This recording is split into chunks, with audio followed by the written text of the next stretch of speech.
All right, good evening, everyone. I'd like to call to order the board work session for the Methacton School District. Let's first do the Pledge of Allegiance, please. I pledge allegiance to the flag of the United States of America and to the republic for which it stands, one nation, under God, indivisible, with liberty and justice for all.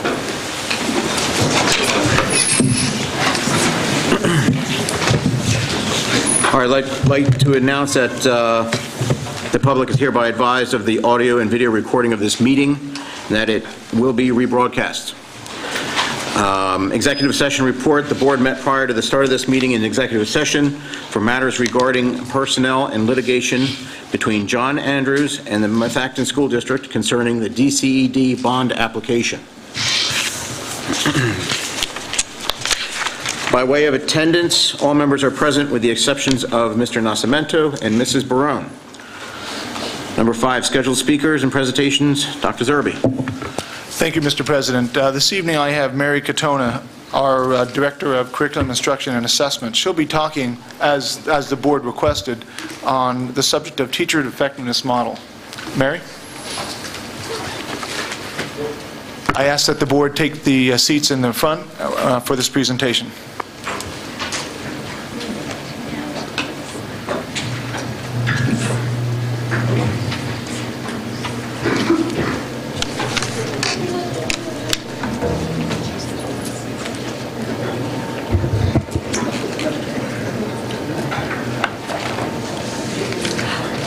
Stay here and speak into the mic. Just stay here with the mic. Yeah, unless you want. Okay. You can turn it and stand in here. Okay. Yeah, I'd rather do that.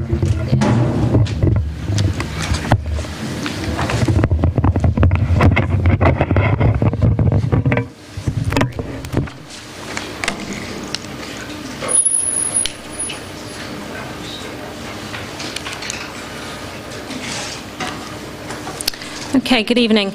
As a reminder, the teacher effectiveness system is part of the educator effectiveness system, which is part of Act 82 legislation that took effect in August 2013. The legislation came about, or the aspects of the educator effectiveness came about as a result of the requirements for Pennsylvania to receive approval to be waived from the No Child Left Behind requirements that had been put in place previously. So part of the application process necessitated that the state have a coordinated system in place for teacher effectiveness to begin in the 2013-14 school year, and principal effectiveness, which will begin in the 2014-15 school year. So this is a pie chart and explanation of the components that make up the teacher effectiveness system. This is a slide that educators have seen for over a year now. And as you can see, it still encompasses observation and evidence from the principal, but then there are other components related as well. The school building data is a school performance profile. The teacher-specific data is what deals with the PVAS, or the Pennsylvania Value Added Assessment System, that measures student growth. And then the elective data, SLOs, that's student learning objectives, which will be coming into play as well. So I'm going to just go over an overall view of how this is going to be phased in, because not everything is happening all at once. This will be phased in, and then I will show you just some ways that Methacton is working with making sure everybody has what they need to get through the process. So for this year, 2013-14, the teacher evaluation is only going to be based on 2 components. The largest of the components, as you can see, is going to be the observation evidence. It will be the regular 50%, plus it's going to take the 35% that would have come from the PVAS and the SLOs. So 85% of teachers' observations this year will be based on observation evidence. or of their evaluations. The building level data, the school performance profile, which you first saw back in the fall, will be the other 15%. Then next year,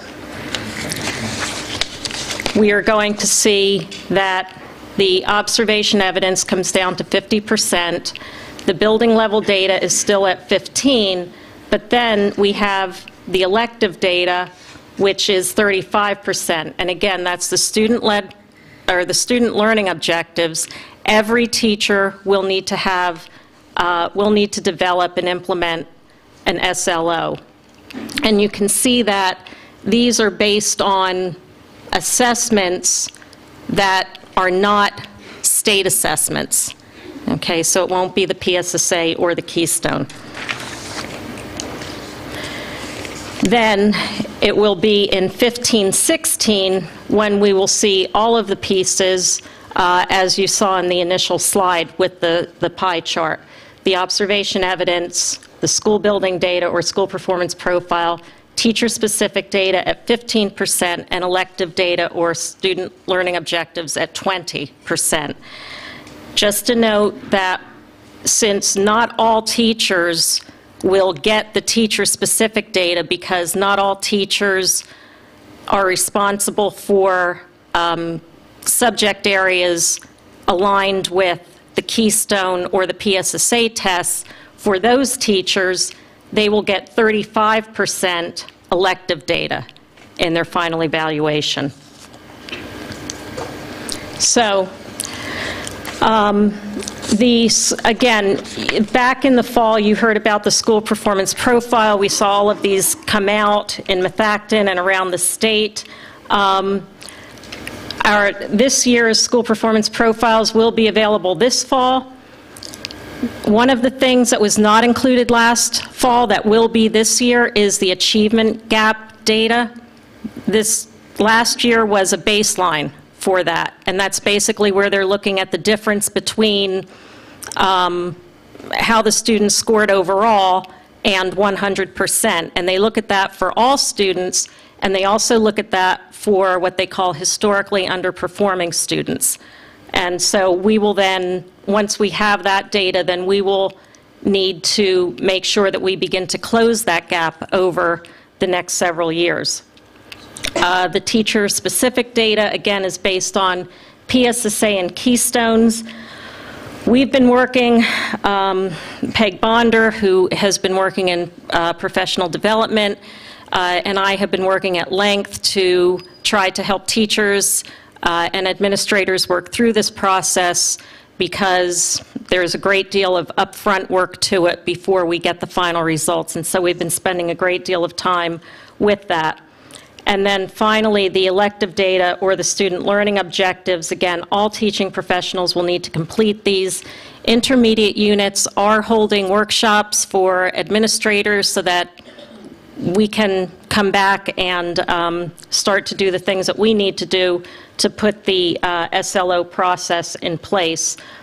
We will begin to work on a timeline of the training for and development of the SLOs as the administrators meet, and we'll start to have those conversations.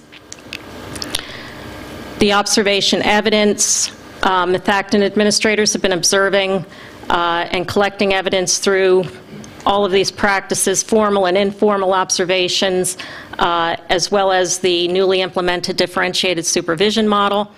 And all data collected is aligned with the Danielson framework for teaching practices. Teachers will go through the observation process, either a formal observation or they will be in the action research or peer collaboration, and they'll cycle through those ways of being observed for the next few years. As a reminder, these are the domains within the Danielson framework: planning and preparation, classroom environment, instruction, and professional responsibility. The middle two will count a greater weight overall for the teachers, but they will all be a part of the overall evaluation. And then we have another group that are deemed as non-teaching professional employees. Their overall weight in terms of what's going to count for them looks a little bit different. Their observation evidence will be 80%, and student performance or school performance profile, 20%. The state has a list of who these professionals might be, but in some cases, it's really going to depend upon whatever schools they're in and the role that they have in those schools, whether they are deemed as teaching or non-teaching professionals. So in Methacton then, most immediately, we are working on finishing the PVOS verification process so that when that data comes through, we will have an idea of what the responsibility for the teachers is in terms of student growth. We are working on completing the evaluation process. Over time, we will be completing the observation information for teachers, providing professional development for designing and implementing the SLOs, and preparing for in-servicing administrators, staff, and the community on closing the achievement gap in the school performance profile, because that's yet another formula that we'll be working through as we move through this process. And then, that's it. Joyce. So it appears that there may be a year or so that a teacher won't be observed in this classroom. They'll have the option to do a project or do some peer reviews, or is that correct? There is informal observation. The administrators are doing what's deemed as informal observations, where they'll go in for a period of time to observe and provide feedback, but it isn't the formal observation structure where they meet with the teacher ahead of time, you know, to pre-plan and then afterward and so forth. That's why it's deemed informal. However, about it's done in like a third. So teachers who are not yet tenured have to do the formal observations, and for 3 years at least, yes. And then on top of that, some other teachers are also going through the formal observation process this year. Another group of teachers is doing what's called an action research project, where they might choose something, you know, of great interest to them in their particular area, their grade level, whatever, and implement throughout the year. And then another group is doing the peer collaboration. In the end, no matter which one they're doing, they're all going to be evaluated using the Danielson system, because that is the state system and that is how we have to report it. But they will rotate through those categories. So some that were doing peer collaboration this year may be doing formal observation next year. So then a teacher who's tenured could conceivably go 2 years without a formal observation, yes. There will be a principal in every class. Yes, yes. And what about teachers that are maybe that have been deemed less effective than others? Will they continue to have that formal observation, or are they too allowed to go through that cycle? I would say that would probably depend on individual situations. I wasn't here when they put together the differentiated supervision model, so I'm not quite sure some of the conversations that took place around that. And then once we have all this data and all these evaluations, what do we do with them? That's a great question. It seems like an enormous amount of work, and of course you want your staff to be evaluated. For what? Well, we will be reporting, we will be giving, in the past they've always done evaluations too, it's just not been quite so much going on with it. And then the state gets those results. We give our results to the state on our evaluations. Okay, thank you. You're welcome. Yes. Do we do anything, in the same vein, do we do anything with the high performers? Do they get better teaching positions? Do they get extra activities? I think rewards and performance awards? There's nothing in terms of monetary or anything along those lines. I think we look to those people to to be in certain positions of leadership, and in that case, then they may end up getting additional an additional stipend. And just on a, on a regular basis, it might be having them do some presentation for a workshop for teachers in services, something along those lines. Anything else?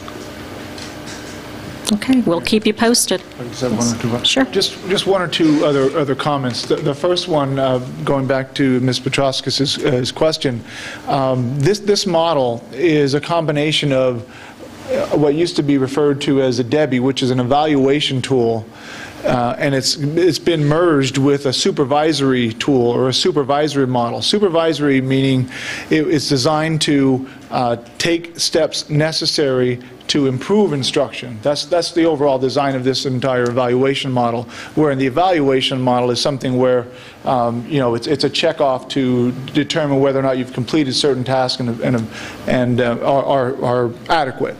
This is designed to really take people who, at any level, and move them to the next level. And to Mr. O'Neill's question, merit pay, is a concept that's been floated for the longest time in the Commonwealth. It's certainly not a part of the Methacton School District's contractual agreement with our teachers, but certainly, and I know very few, if any, other places that have their teaching staff on a merit pay type system. However, that's done in some instances with administrators, done in some instances with support staff that may or may not be unionized.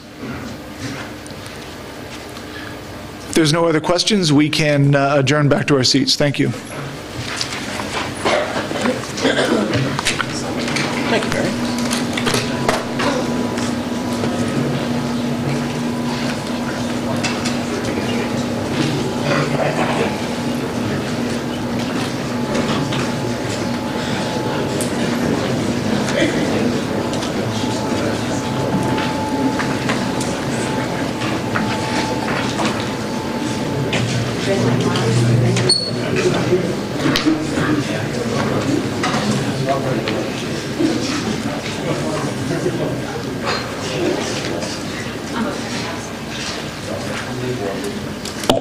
Okay, thank you very much, Mary. Let's move on to number 6, voting items for next week. Dr. Zerbe. Under the board voting items, we have 6.1, we have the March 4th, March 18th, and March 25th regular meeting minutes. In your attachments, we see item 6.2. We'll be reviewing the fiscal items, the treasurer's report, and the student activity status for the Spanish and French immersion programs. Also, Mr. Whiteleather, if you don't mind speaking to the board just briefly about number 4 under 6.2. Sure, thank you. Each year, what we do in purchasing any of our supplies and materials throughout the district, we obviously want to participate in any type of cooperative purchasing program that allows us to maximize our purchasing power in conjunction with other school districts in the county. Through that means what you have on item 4 is representation of all of our general supply items that we can put on for these cooperative purchasing groups that we belong to, and it allows us again to maximize the dollars spent relative to the items that we need to provide educational programs for the 14-15 school year. Thank you. And then item 5 under 6.2, contract with Interwise Global Technologies. Can you just explain that briefly, please? Yes. The item 5 is relative to what is primarily it is encompassing just the summer months. Anytime there's a high demand need for electricity, utility companies have programs that will pay you to reduce your energy consumption. So on a certain high demand day where it's very hot out, a lot of people running air conditionings, power supply is being stretched, we will actually receive money from the utility company relative to reducing our consumption on that day. So what happens is we receive notification generally about 4 hours before we would need to reduce our consumption. So that would be through turning off air conditioning, reducing lighting in certain areas of your building. And this agreement comes at no cost to the school district. The program is based on a sharing of the proceeds that would be generated from cutting back on our energy curtailment. 70% of it would go to the school district and 30% would be going to this company, Enernoc is the parent company's name, for participation in this program. And this is a continuation of a program that we have used in the past. Are there any questions on those last two items? Yeah, I have. Good. Can we go back to your bid award for general supplies? Is this a company that you are going with? A specific company? No, the general supply bid encompasses multiple vendors, spanning everything from, say, art supplies to general classroom supplies, pens, pencils, paper, rulers, basically anything you can think of that's used in a classroom. And I'm probably not far stretching to say it might be 50 to 60 different vendors that we would award bids to based on the pricing that we would receive. All right. Now, follow-up to that is there a list of items that they can buy? So then there's a list so that they can't buy anything that's not on that list? Yes. That hasn't been negotiated? Yes. I try to add a car onto the list, but they kind of cut that one off. But what happens is we have a list of all of our materials that are on the prior year's bid. That information is then distributed to the buildings. The principals, working in conjunction with departmental heads and their staff, compile what they need based on that list. That information is sent back to the business office. We compile all that information together. That is sent out through the cooperative purchasing program, and then we retain prices back, and then we award based on whoever's the lowest. All right. They can't buy anything that's not on the list? I tried and I can't. Yeah, I know. That's good. Thank you. Stuart, the question on energy savings. You said that 70% of savings go to the school district, 30% to the vendor. Is that perpetual agreement, or is that a 1 year or multi-year payout? This agreement is for 3 years. So 30% each year of all three? Correct. Thank you. Stuart, I did have a quick, we've done this program before, I think for a few years now, a couple years now. Do you have any idea how much we've been able to save? It varies from year to year. Basically, what happens is there's a utility commission that oversees the Northeast area, and I'm just drawing a blank on it. But every year they establish a value to a kilowatt hour. So depending upon, and it's a kind of a convoluted program, but what happens is it's based upon your highest usage days from the previous year. So what they do is they say you're using X number of kilowatt hours at your peak demand. So if you're able to reduce by a certain number of kilowatt hours, the value to that is X. So depending on how much we can reduce our usage over that period of time that they tell us that we need to reduce, then there's a value. And that generally, I would say probably in a ballpark of maybe $50,000, $60,000 a year value to that energy curtailment. Obviously, the number can go up and it can go down, but I would say on average we're right around that area, just to kind of give you a general feel for what the value of dollars generated back to us for nothing other than turning off light switches and cutting back on electricity usage. And you said it's a 3-year agreement. Does it all revert to us after the 3 years? I mean, will we get 100% at that point? It really depends upon what agreement would be provided to us at the conclusion of this agreement. Generally speaking, you see that 70-30 split between the company who would be managing this program for you and what you would receive as the vendor. But, you know, really hard to say what would be the long term. Hopefully you would see it progressively come more to the district and less to the company, but this is generally what you would see currently. Any other questions on those two items? If not, We'll move on to item 6.3, personnel, resignations. Mr. Harney, if you don't mind jumping in there. Sure. We have, as of today, 2 resignations that will take place. Janine Marzewski, Coordinator of District Services, who will be resigning actually next March. And we have Karen Asbert, one of our kindergarten teachers at Audubon, who will be resigning at the end of this year. I know of maybe 1 or 2 more at this time, so we'll be bringing those to you at a future date. And if we can go to the other items under personnel. Sure. We have 1 personnel change of status. We have 1 uncompensated leave. Actually, 3 uncompensated leaves. And we have 1 addition to our classified substitute list, bus aid. Any questions on any of those? Thank you, Mr. Harney. Item 611, programs, textbooks, adoptions. Ms. Katona. All of these textbooks are ones that you have seen listed before. They've all been available for viewing for 30 days, and so we're now bringing them to the board for approval. This will be the final approval for those? Yes, this would be the final approval. All right. Thank you. Any questions on the textbooks listed? With no questions, we'll move on to item 6.12, programs, Special Education Comprehensive Plan.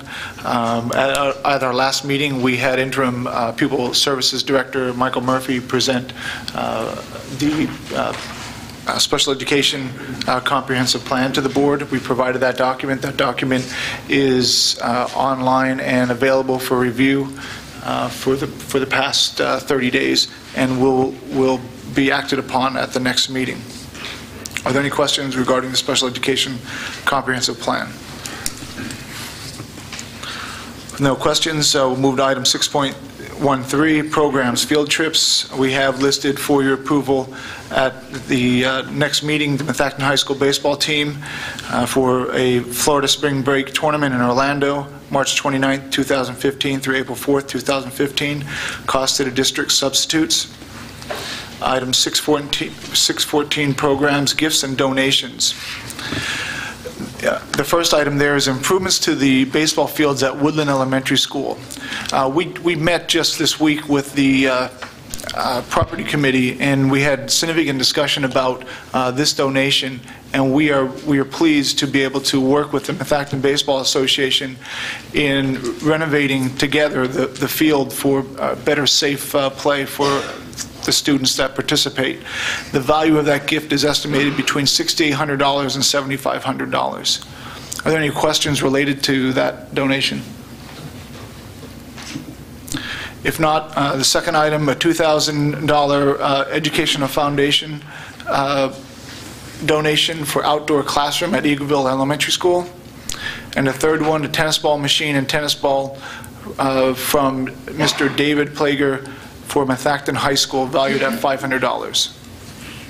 Any questions on those gifts and donations? 615 policy, no items for approval. 616 other.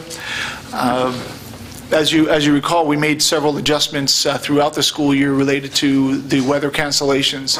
This waiver was applied for and received. The waiver basically states that 180-day attendance requirement for students attending Arcola Intermediate School, Skyview Upper Elementary, and Worcester Elementary were granted from the Pennsylvania Department of Education due to the winter storm power outages on February 7th, 2014. If you recall, we had several of the buildings other than those 3 in, but with cooperation from all of our staff, we were able to bring all of our staff in and keep our staff in line with the contractual days. So we're pleased that the PDE granted our request for that day. Any questions on item 616? Other non-voting items for discussion? I have 4 listed here. I'd like to briefly talk about a few of them, or all of them actually. Talking about full-day kindergarten. Full-day kindergarten is a concept that I'd like to share with the board here this evening. We briefly shared it with the Finance Committee about a week ago because we needed to decipher how best we can fit this type of program into the budget as we're moving forward to balancing our budget for the 2014-15 school year. The full-day kindergarten, there's been a pocket of students for the longest time, between 30 and 45 students that typically register for kindergarten that are less prepared to enter kindergarten than their peers. And we believe academically, by providing a full-day experience for them, not only we can assist them academically, but we can assist them socially as well, to better prepare them to be successful in their early education from first grade, second grade, third grade, and on. We are planning to make a presentation at a very near future board meeting to outline the details. We're currently working on deciphering all the steps that we need to take in order to be able to implement such a program. Ms. Katona has been working with our elementary principals. They've outlined several important aspects, and we're trying to consider the amount of professional development that's necessary for the teachers that would be taking on these new assignments. In general, we believe that the way it looks right now, we'd be looking at possibly about a teacher and a half plus possibly 2 aides to satisfy the need to put one full-day kindergarten program in Woodland Elementary School and one full-day kindergarten program at Arrowhead Elementary School. And that would then not change any of the other half-day elementary programs that are available for our students today moving forward. So are there any questions related to that summary of full-day kindergarten? Do we actually select the students that participate, or do people sign up, or is it a combination? Good question. I think, Ms. Katona, I know you're intimately involved in this, so if you could answer that, I'd appreciate it. Each year, when students register at their respective schools for kindergarten, they go through a screening, which is a series of tests for different abilities related to numbers, letters, handwriting. There's a score of tests in this particular screening that our teachers give the children, and at the end there's so many points for each. They add them up, we get the list, and for the past couple of years in the summer, we've had a Jump Start program for a few weeks, a few hours a day each week, for students who were at the bottom part of those scores, to try to give them a little bit more assistance as they came in. What we've been finding is that it may have helped them to get started, but then it seemed like it was sliding off. And so we talked about the possibility, if instead of a program like that for just a few weeks, if we could actually implement a full-day kindergarten program for those particular students. So our objective with putting this in would really be, through that screening, to identify who would be those students that would be prime candidates that could best really benefit from this, and then to pilot that. So we would set the cutoff, and it would only be available to students that were from that threshold and under. Is that correct? And in addition, the other information I'd like to share, under the governor's proposal, there is an accountability block grant that is identified, which I believe, Mr. Whiteleather, we might be eligible for about $249,000, something to that amount, with regards to using that to help implement programs like full-day kindergarten.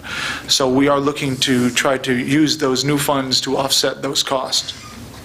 But certainly we'll be back to the board with more detail. I have a question. Yes. The students, because I know sometimes, I forget what the cutoff level is, like you have to be 5 by September. Some of the students, isn't it more a matter of maturity and they need another year to grow? Is it possible for them to be held back and not be admitted to kindergarten? Because they need, you know, they're just, the maturity level is not there. They need another year to grow. Has that ever been looked at? Like the age group of these children that are not scoring high? Are they just turning 5? Or that they, you know what do you know what I'm trying to get at? Yes, there are situations where the student's birthday is very, very close to that date, and in some cases that it may end up that is one of the children. But if the parents want to start the children at that time, if they meet the criteria, we really can't stop them from doing so. And one other question. Is this going to cause an issue with parents who want their children to have full-day kindergarten? Well, certainly that's something that we're considering, and that's why when we established the protocol for entrance into this program, we're taking that into consideration. Any other questions regarding full-day kindergarten? Could other children be in the program, be admitted to the program, other than the ones who qualify for this? Or is it just going to be restricted to children who don't score as highly on the test? Well, I believe there are certain children that may be identified as special education that might be eligible for this program, depending on the IEP team's recommendation and their needs. Certainly, we have other programs for those kindergarten-age children, and those are things we're certainly considering. But basically, we're looking at a threshold to admit students, and we're looking at a small pool that typically over time has been from 30 to about 45 students. This is considered a pilot. This is not something that we're saying we're going to be doing long term. Would it make sense to do it long term? Well, generally speaking, research suggests that the more we provide our students at an earlier age, the greater the likelihood of them succeeding in later in life. So we believe in that research. However, we need to manage this process with our eye on improving education for those children that are of greatest need, at the same time managing our financial resources that we have available to us. So this is really going to be a pilot. We may find that after doing some qualitative and quantitative analysis at the conclusion of the year, we may find that it might not be the best program for these children, and we might need to come back to you with an alternative plan, or go back to Jump Start possibly, or some other type of program. So the district over the years has done several different types of programs, some at different junctures in the educational process, where there was a program in place called, I believe, T1 at one time, where they went through kindergarten half year, and then they went into this T1 program prior to officially entering first grade. And the district over the years has done away with that program. So we're trying to marry our concept of bringing back an initiative that will help improve the likelihood of these children succeeding long term. Any other thoughts, questions? Yes. Yeah, I guess thinking about how young these children are, and maybe this is more involved than we want to take time tonight, but at what point does the road Y in terms of whether the child has a learning disability or is just developmentally not ready? When do those tests start to take place? Well, I think at any point, there are some children that come in that have gone through the early intervention program through the IU. So, at any point, children can really be looked at, and the question can be asked, is there a learning disability or is it developmental? I think what this does is to give them an opportunity to at least try to develop so that they can get to a place where they will be more comparable to their peers and have the opportunity to succeed.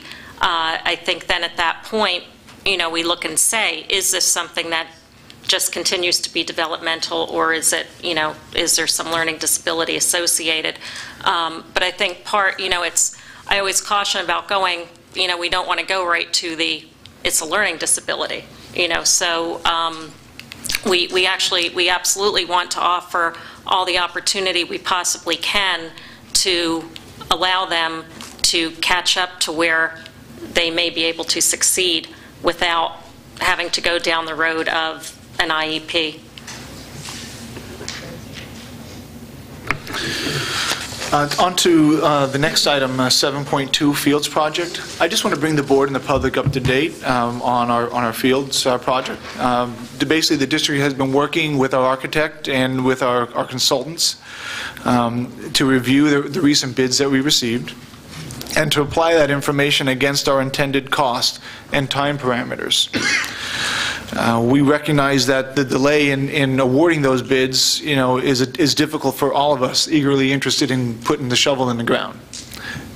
But I can tell you that, and I need to remind you, this is only a delay. I said it at the last meeting when I said we needed to pause this. We needed to do that. We needed to do it because we certainly can't build the fields at any cost. I think we have an administrative team, we have a community, and we certainly have a board that is eager and willing to get this done. But the problem is we can't get it done at just any cost. So as we work to be creative in our process to accomplish our goals in getting turf fields and lights and the renovation and the water runoff taken care of, we just need a little bit more time in order to come back to the board to provide you some more substantial information related to our timeline. Are there any questions related to the field project at this time? I have a question. Where are we at, or are we even looking at hiring a project manager to oversee the entire project? Good question. We had, I think we had the project manager item on the agenda maybe on 2 occasions. The project manager position was one that I believe the board agreed that was required as a result of us awarding a bid and needing to have what's called an owner's rep on site to look after our interest. At this point, since we haven't awarded a bid, certainly there's not an impetus to bring the owner's rep or construction management firm on. Well, I guess I disagree. Wouldn't a project manager certainly be more than helpful in working with our architect and with you to decide on where we're going with these bids, what bids we're going to accept? Someone with that expertise, I would think, would be very useful. Are there any other questions related to the field project? There's no other questions. I'll move on to number 7.3, Robert Childress Memorial Field Dedication. I just have a brief comment. And it goes without saying that the tremendous generosity of the Mascaro family in their dedication of our newly renovated, beautiful, I may say, baseball field to one of our own, a former student, a former Methacton athlete, and to a fallen hero is of great appreciation. The field dedication is planned for May 3rd. Any questions on item 7.3? If there aren't any, we'll move to 7.4, hybrid blended learning readiness assessment. I'm asking the board, and just kind of basically generalizing here this evening, that we'd like to present, if not the next meeting, the next work session, to talk about what's called the blended learning readiness assessment. The Commonwealth of Pennsylvania has in its previous year, as well as announced in the current governor's budget, that the topic of blended learning or hybrid learning, a matter of taking a typical process of brick and mortar educational delivery to a combination of that combined with some of the conversations that we've had here as a board using iPads or technologies in place of the textbooks. So what we'd like to do is we'd like to bring forth a recommendation to do an evaluation of the district's readiness for this. And it will accomplish basically 4 things. 1, it'll establish a foundation for which we can attempt to address the high school scheduling and increase student access to more courses. 2, we believe that this readiness assessment would provide information helpful to understanding our own instructional practices, along with the use of current supplemental electronic resources that we currently invest in. 3, I believe it will address our broad education concern regarding the fundamental plan to reduce our cost and gain access through the use of electronic text or replacing text with things like iPads and other bring-your-own-device type of resources. And lastly, and maybe one that is with the eye on the prize, by completing this assessment, it will allow us to be positioned ready to participate in the Governor's Hybrid Learning Grant Program. That would allow us then to get resources for professional development, technology acquisition, in upwards of $100,000 per grant. So we'd like to come back to the board at a future date, relatively soon, and have that conversation in greater detail. Any questions related to hybrid learning and blended learning? There's none? Okay. All right, thank you, Dr. Zerbe. Let's move on to number 8, other new business for the board. Jim.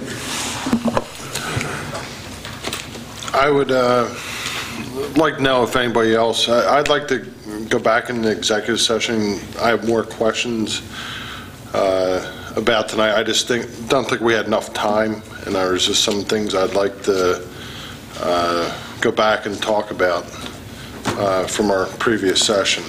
And I'm just asking if anybody else feels the same way, and if we can go into executive session afterwards.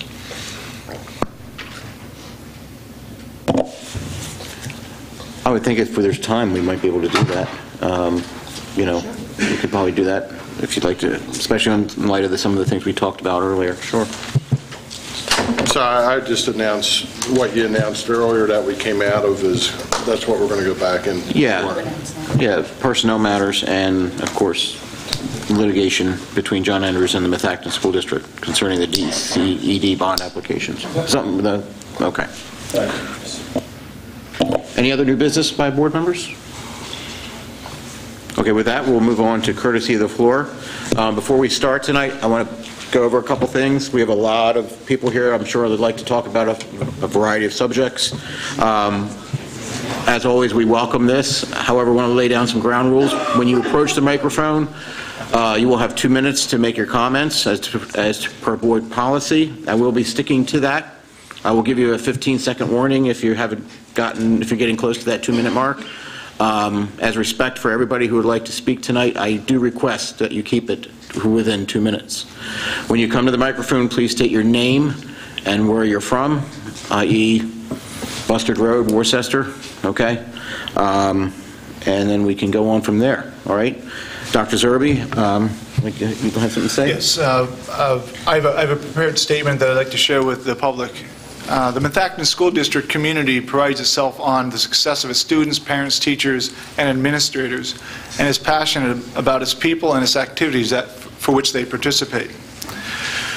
The academic, cultural, and athletic attributes that comprise the school district are so ever ingrained in our makeup. The event of this past week relating to the opening of the high school head wrestling position is one such example. In the past week, I have seen support for our former high school wrestling coach. I've seen signs of support, email communications, and have heard conversations that clearly show support. In all, these messages are representative of the support a well-liked coach would expect. It is true that the position of head wrestling coach was opened on Monday, April 7th. That decision was made as a recommendation by the high school athletic office, which was supported by the high school principal, and subsequently, following an appeal by the former coach, to me, was upheld. This decision, regardless of its popularity, was made appropriately and communicated directly to each of the stakeholders in a manner appropriate with the privacy rights attributable to the individual in the position, of which are similar for any other school-related position. It is apparent that our student athletes and their parents share an extraordinarily common bond with each other and their former coach.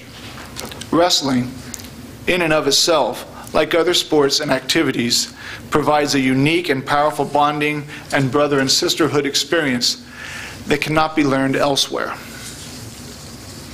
It is equally apparent that the opening of the head wrestling coach position has drawn criticism, concern, and is met with misinformation.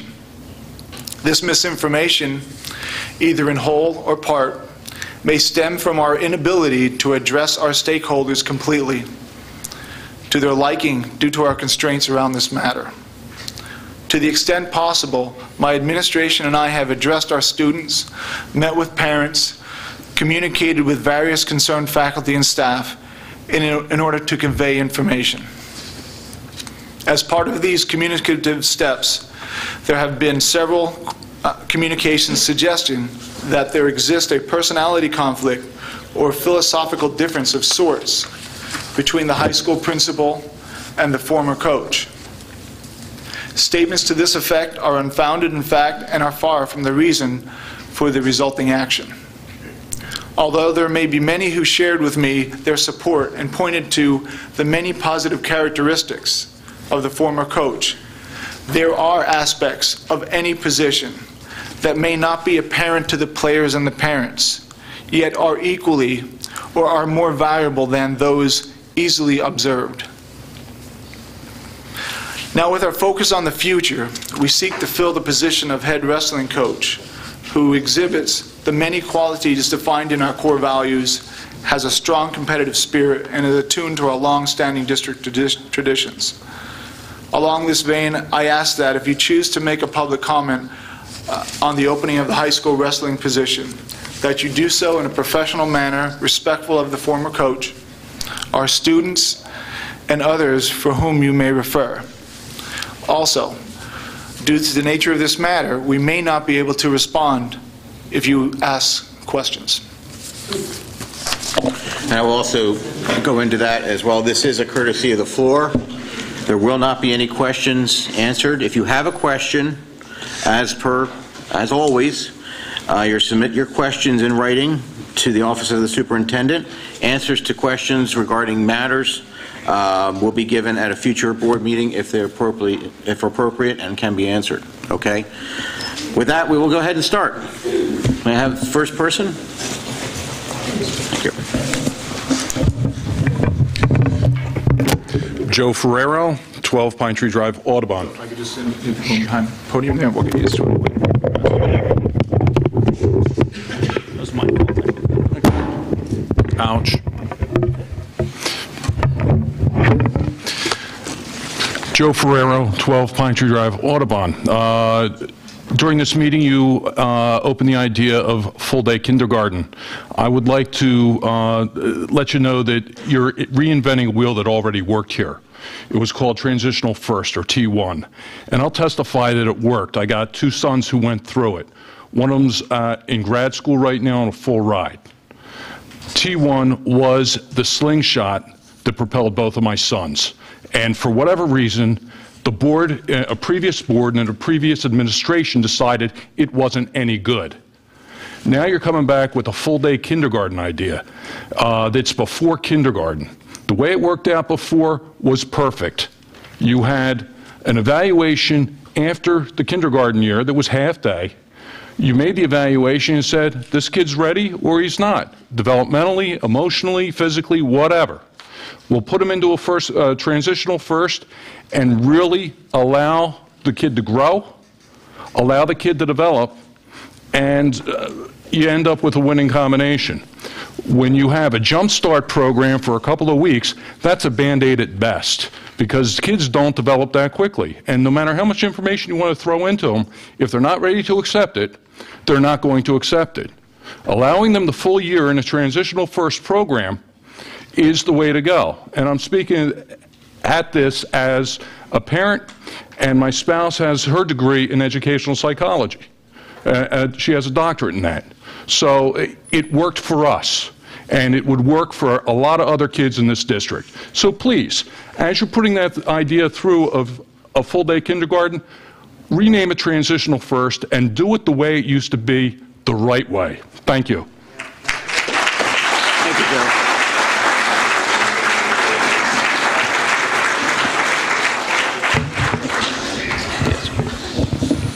My name is Raymond Green. I'm from Collegeville. My son has been in this school for 4 years.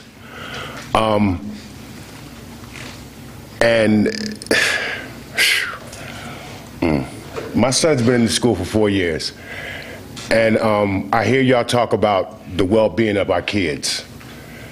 Well, I think Coach Mader was the best for our kids.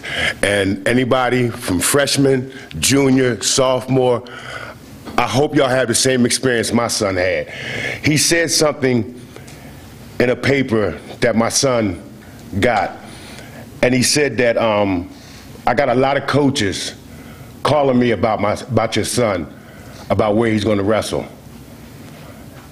And he said, but I was worried about where he was going to get a degree from. And if that's a problem, then I hope y'all had the same experience with Coach Mader that my son Tracy Green had. Thank you very much.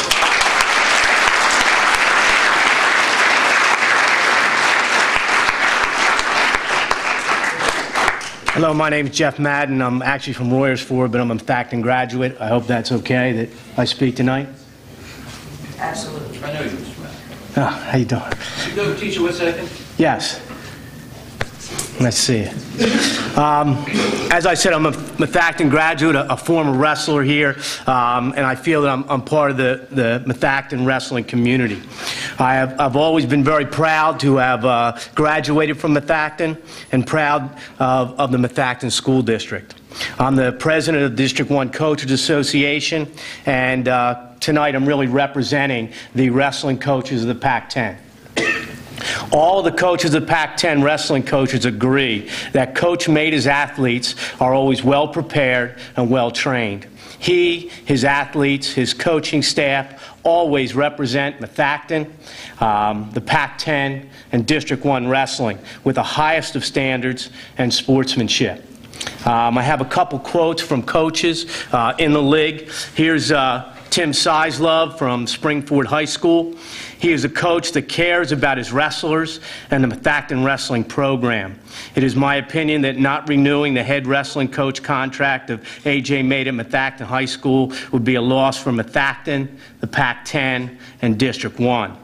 I actually had a much better quote and a longer quote by the head coach of Perk Valley, Tim Walsh, who is also a Methacton graduate and former wrestler, but he's going to come and speak on his own. So he took a lot of my thunder, but he has some great quotes and some great ideas.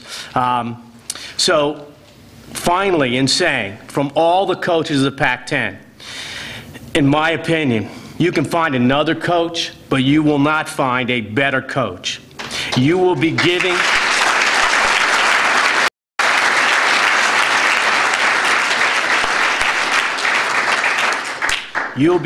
the student athletes of Methacton and the Methacton wrestling community less than they expect, and certainly less than they deserve. Please reinstate Coach Mader.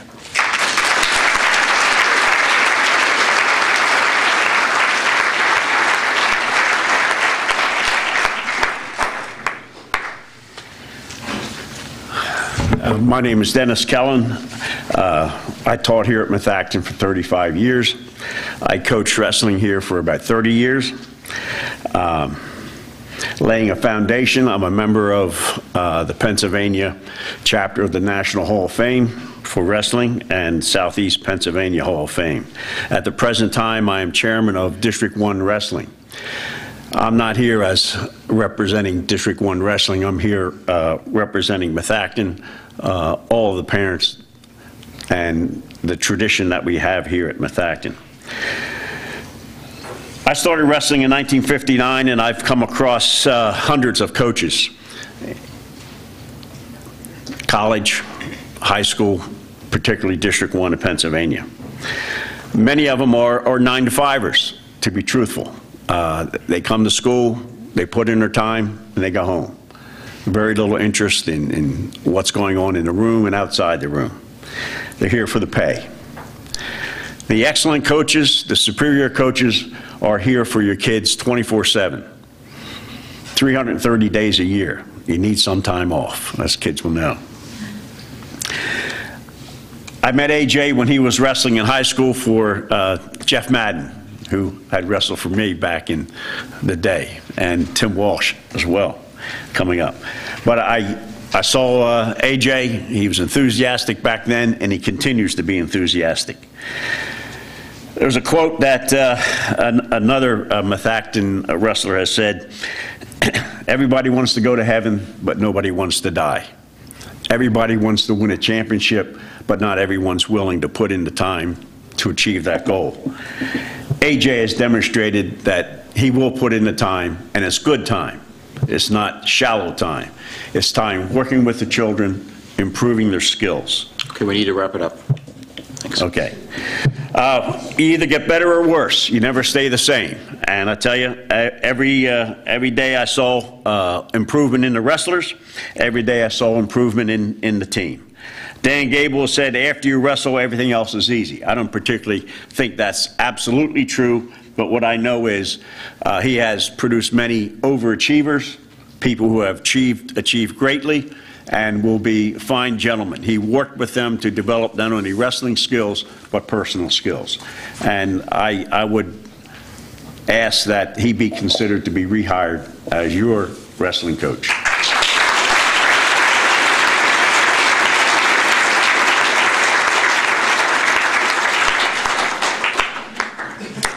Good evening. First of all, thanks for the opportunity to share with you this evening. My name is John George. I'm a proud parent and member of the Methacton parents community. I live in Audubon, PA. I'm a former wrestler as well, although you may not know it.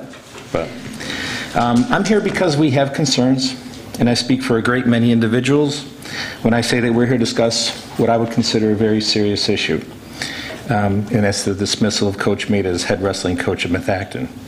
Now, it's a serious issue for two reasons. One is because Coach Maida is a fine individual, and he's given selflessly to the school, the program, and really represents the mission and vision of raising solid, upstanding citizens of moral community character. And here the guys are, and you know, we're proud of them.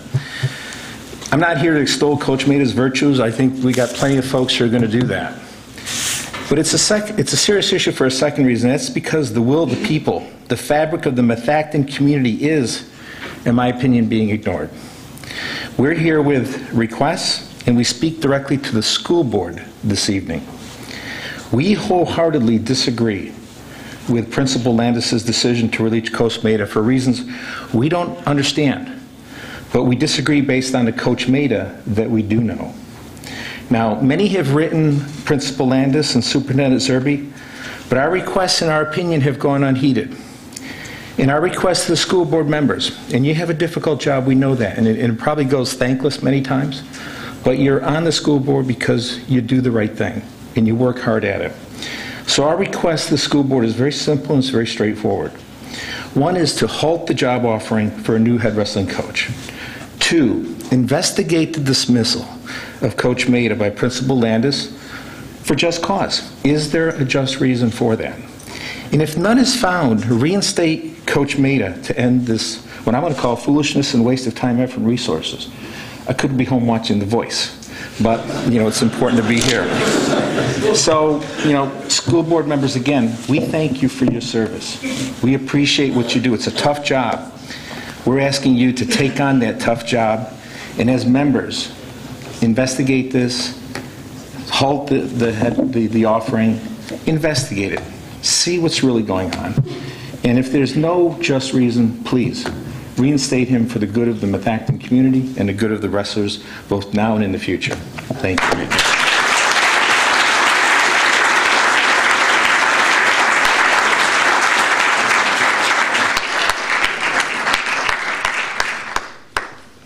Hi, my name's Scott Dorn. I live on Sycamore Circle in Audubon. I have somewhat of a unique perspective on AJ. I'm a 31-year PIA official that just happens to live in your district. So I've come across AJ from the time he competed as a wrestler to the time he's coached here at Methacton. And from my perspective, we all know officials don't always get along with coaches, but I've always found AJ to be courteous.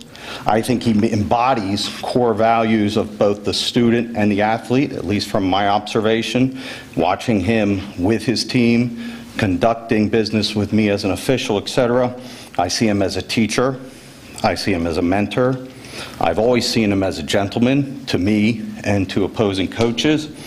And I've seen him very supportive of his student athletes, regardless of the situation. Wrestling's a very competitive, tough sport, like many of the other athletic sports. You know, the wrestlers are also kind of right in the middle of the mat. And, you know, I've always thought that coaches that take the time to teach both the athletic part of it, but also teaching these young men how to grow up and be better citizens is a very core value. And I would think it's one that the school board should embody and look for in all of their athletic coaches. Like many of the people who have come before me here, I also support taking a time out here, re-looking at the reasons why AJ was dismissed, and I would support reinstating him as the wrestling coach for Methacton High School. Thank you.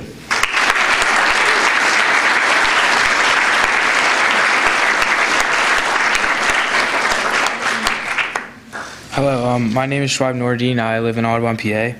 I'm a junior at Methacton High School, and I've had the pleasure of wrestling with Coach Maida for the past 3 years. Coach Maida has taught me that hard work can get you to achieve any goal, as he has taught all the other wrestlers that he has coached. And not only does he care about the athletic careers of his wrestlers, he also cares about their academics. Coach Maida always told the wrestlers that you could come to his room early in the morning if you have any work done. So like if you had homework, you could come in 5:30 in the morning, because that's when he would always be there. He was not only a coach to some of the wrestlers, he was also a mentor.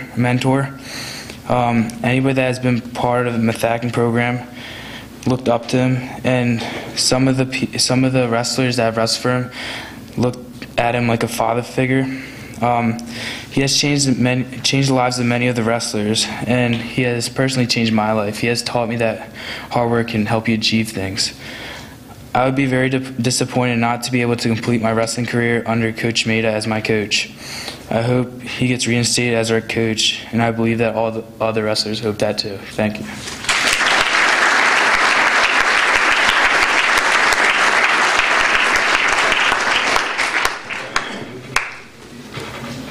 My name is Dylan Henry. I'm from Worcester, PA.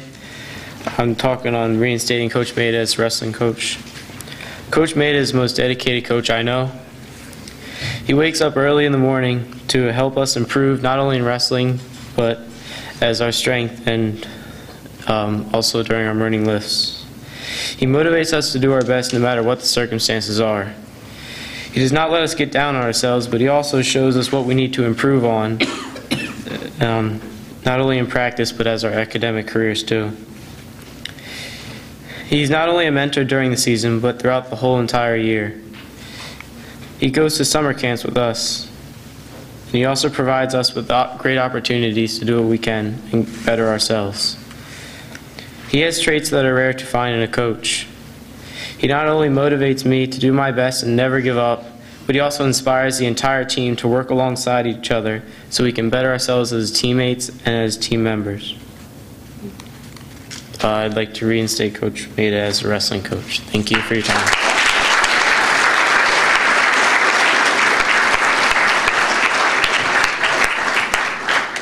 Good evening.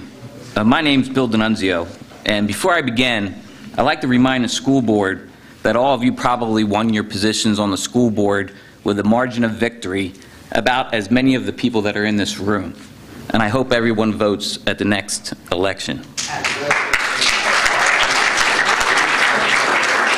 My son Robert was a 2011 graduate of Methacton. He took 5th place at the Pennsylvania State Wrestling Championships under the coaching of AJ Maida. My son Michael is currently 13, and he's going to be speaking tonight as well. He knows Coach Maida personally as well, and he's in 7th grade at Arcola. The issues tonight are no longer just the reinstatement of Anthony Maida. The issues are power, politics, and arrogance. How dare you, Mr. Superintendent, tell the parents on Saturday morning... I will caution you, this is not a issue where I'm you're... speaking. Excuse me, sir. I would like my time restated. You're interrupting my speech. Excuse me. I will not tolerate any personal attacks or any derogatory attacks towards anybody How in this dare you, district. Mr. Superintendent, tell the parents on Saturday morning that you know what's in the best interest of our children? How dare you? And how dare you tell them to remain silent after the aftermath of your decision and not attend the school board meeting and not speak out against your power and your decisions? And I don't know if the principal is here tonight. I hope she is. I hope she had the courage to attend. But how dare you, Madam Principal, after receiving all of our concerns and emails and letters, to ask the athletic director to talk to the wrestlers and tell them not to appear here tonight to talk about Coach Maida? How dare you try to silence them when they want to speak out to power and speak out to politics? How dare you, school board?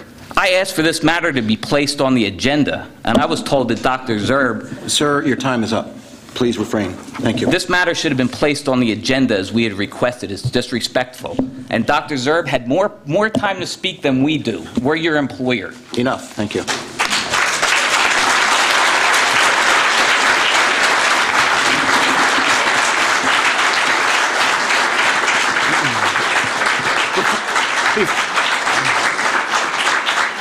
Before we go on, I want to make it clear, I will not tolerate this. Any derogatory comments towards a member of the administration or a member of the board as a whole will not be tolerated, and I will ask that you step away from the mic. All right? I want to keep this civil discourse, and I want to hear what everybody has to say. I think every board member here wants to hear what everybody has to say. So we're going to keep it polite, and we're going to keep it courteous. Got it? Were you in agreement? Absolutely. Facts are facts, right? Thank you. My name is Sheldon Bradley. I reside in Eagleville.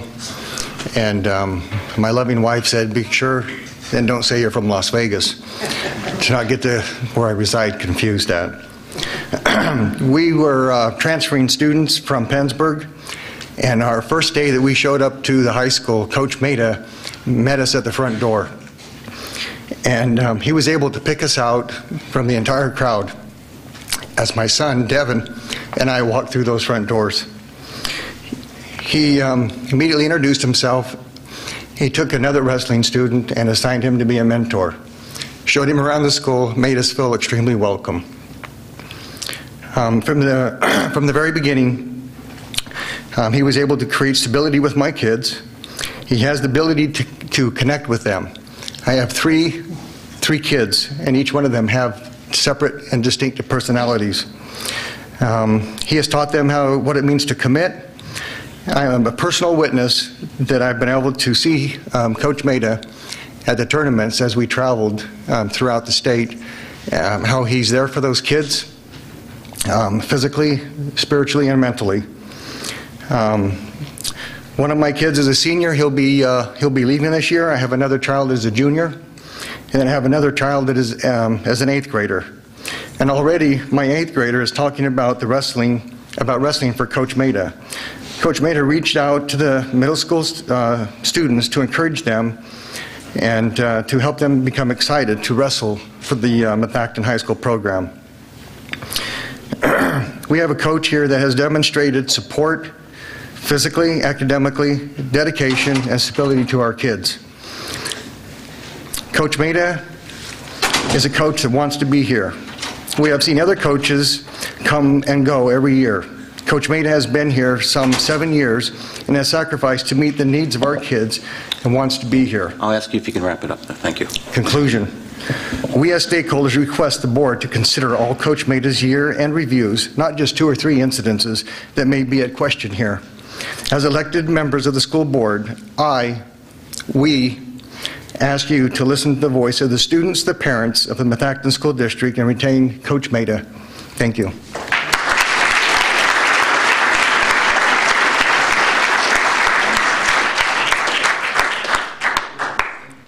Dr. Zerby Board, my name's Paul Laprie. I am the high school head football coach and also life skills autistic support teacher here at the high school. I've coached for over 30 years at the high school level between football and baseball. when Coach Maida came to Methacton, I was still an assistant coach.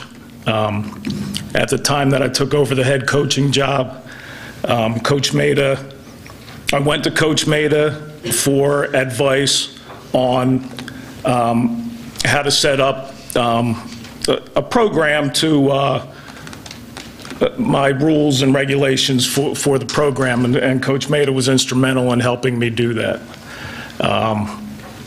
So if you guys, then we share many of these athletes in this room tonight, and that was a combined effort on our parts because we feel like football and wrestling complement one another, and we encourage the kids to do that. We actually thought about coaching with one another, but my resume for wrestling was that I was undefeated in gym class, and his resume for football was that he played in 8th grade. So that didn't work out, but the idea was still there, but that we wanted to share these individuals and encourage them to do more than one sport. Before Coach Maida got here, Coach Kellen, who presented tonight, and another fine gentleman, Coach Nelson Stratton, were the heart and soul of the Methacton wrestling program and created a stability within the program, just as some mentioned tonight that they were there for the kids. After Coach Kellen's second term ended, I guess in late 90s, early 2000s, it was a revolving door of coaches.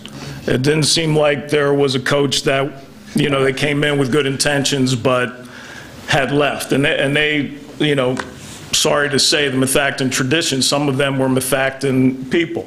I need you to wrap it up. Okay. Okay. Thanks. My point is, I think that, you know, and I hope that people can come together and sit down with Coach Maida, maybe reassess what's going on, hopefully reconcile the differences and reinstate Coach. Thank you.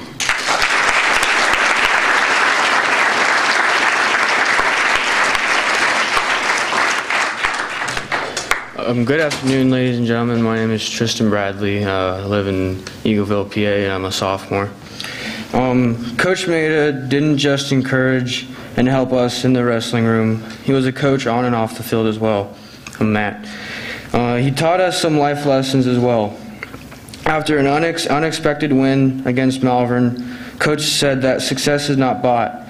It's earned from hard work and dedication. And today you can see which team worked harder.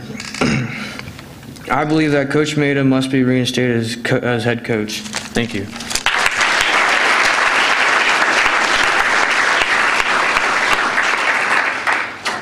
Good afternoon. My name is Devin Bradley, and I'm a senior at Methacton, and I have wrestled under Coach Maida for the last 3 years. Also, under Coach Lepre, I have played football for him.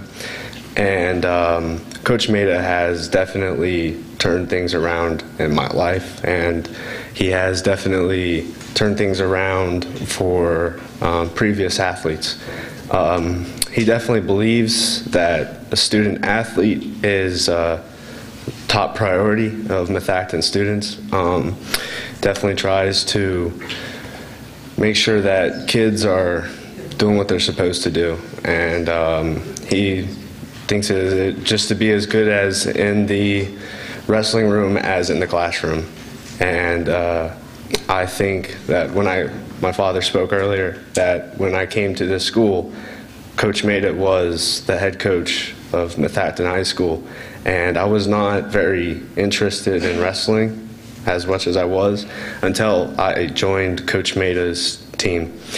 But I think that he definitely should either be given another chance, and that when I walked into these schools, it was Coach Maida, and I think that when I leave these schools, and I think as I speak for all the other Methacton wrestling seniors, that Coach Maida should still be coach. Thank you.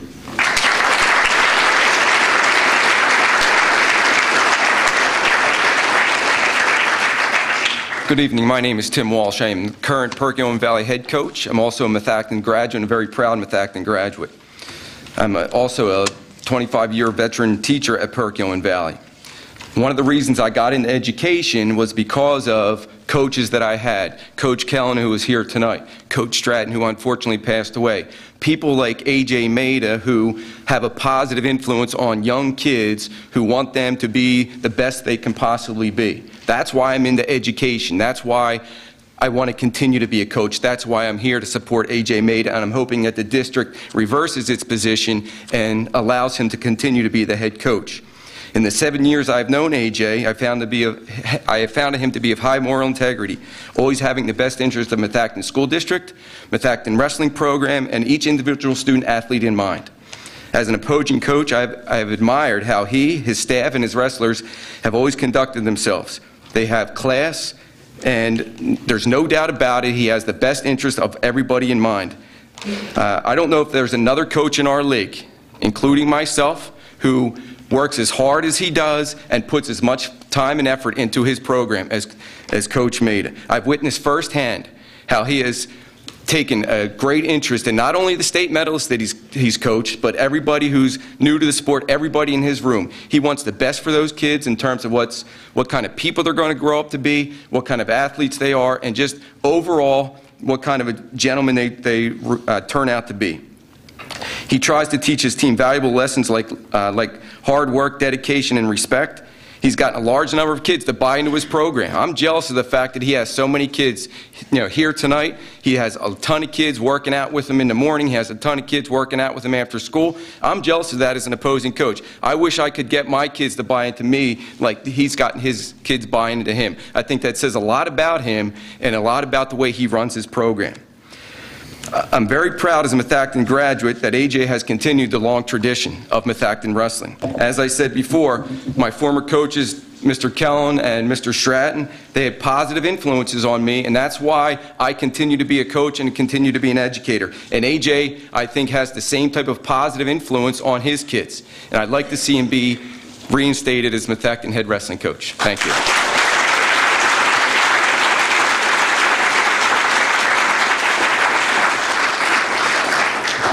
My name is Bob McNally. I teach at the high school and I live in Audubon. Being a leader is extremely difficult. You have to make decisions that are unpopular quite often. I mean, you just can't avoid controversy. No matter what decision you made, you're often criticized. To get here tonight, I had to get my mom to come over and watch my 5 kids. And I had to make a decision before I left the house where we're going to watch baseball, I was gone, or Frozen. Boys wanted baseball, the girls left. As I ran out the door, I was being criticized. Now, a much smaller scale is this situation. I wish, and I think a lot of us are thinking the same thought, that when we go, that we have this many people stand up for us and say all the kind words about Coach Maida. A decision has been made. Many of us think it's the incorrect decision, but those decisions can be corrected. And I hope we do that tonight. Thank you.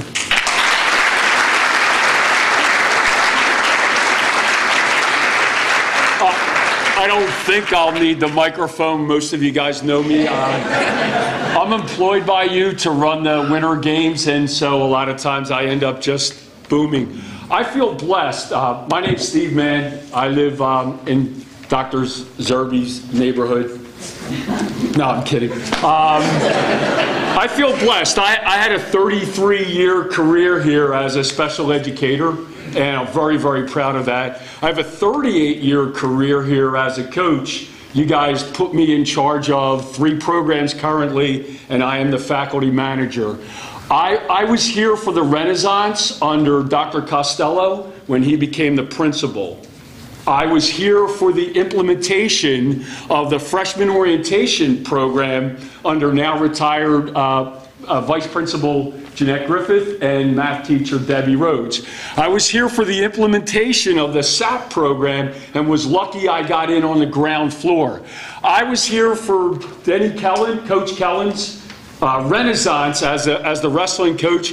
God rest his soul, that was carried on by Nelson Stratton. I've been here to witness Paul Laprie start all over again and try to get something going with the football program. The reason why I bring that up is because the common denominator between all of those instances and Coach Maida is a dedication, a drive, a passion to do what's right for the program that you guys put him in charge of indirectly. You know, maybe you guys don't come to basketball games and you don't see me put on a basketball game. But hopefully you hear through the grapevine that when we run a sporting event, it's done top notch. Because I hope I have that kind of passion and drive and dedication that I think Coach Maida has for his wrestlers. I know that quite a few of the coaches on staff here all feel like they would like to have someone, like it was just mentioned by Walshy, that those people are going to step up and say about you the same thing that they would say. And that is, he's a great representation of the program that he runs for you. So I hope you relook at this issue. Thank you.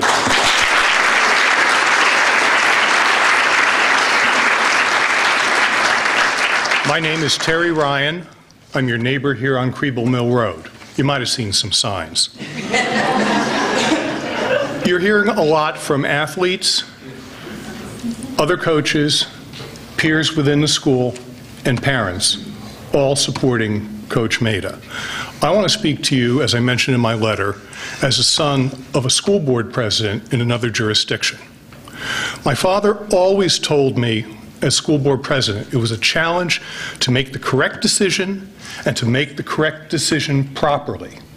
And the latter is at least as important as the former. We've seen a number of instances over the last few years where bad personnel choices in the Methacton School District have landed individuals and the school on the front page of papers and covered by the Philadelphia radio and TV stations. I ask you to go back, revisit this decision, speak with your attorney to go over every I and T that you have not opened the district to questions of liability and unfairness. And remember that Coach Maida is a protected federal class for discrimination as a veteran. I'll close by saying it's important to do the right thing. Coach Maida has the support of everybody who's come here tonight, taken time away.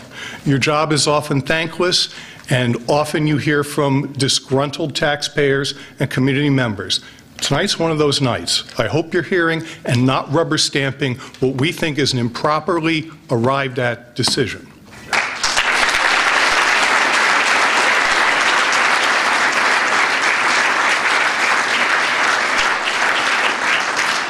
Hi, I'm James Jones. I live in Collegeville, PA, and I'm a senior. I've wrestled for Coach Maida for 4 years, and I used to wrestle when I was a youth, but then I stopped because, you know, I didn't have the drive to do it anymore.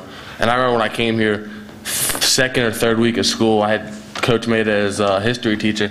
He came up to me and said, what do you do in the winter? And I said, I don't know what I'm going to do this winter. And he said, well, why don't you come out for the wrestling team? I came out for the wrestling team. I enjoyed it.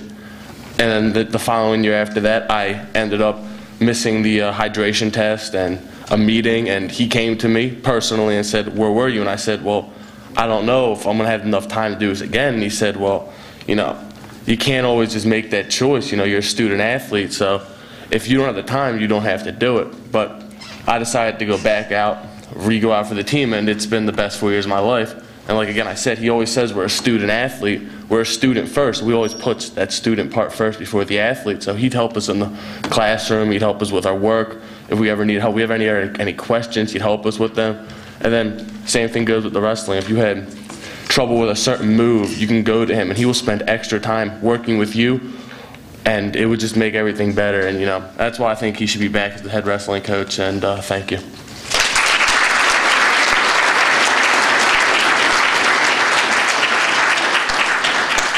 My name is Michael Baccaro. I live in Collegeville. I am part of the alumni from Methacton High School. I did wrestle under Coach Kellen for a short term. Most people wouldn't say this, but I never graduated high school. But my coaches are the ones who brought me back to society to understand that I need to be accountable.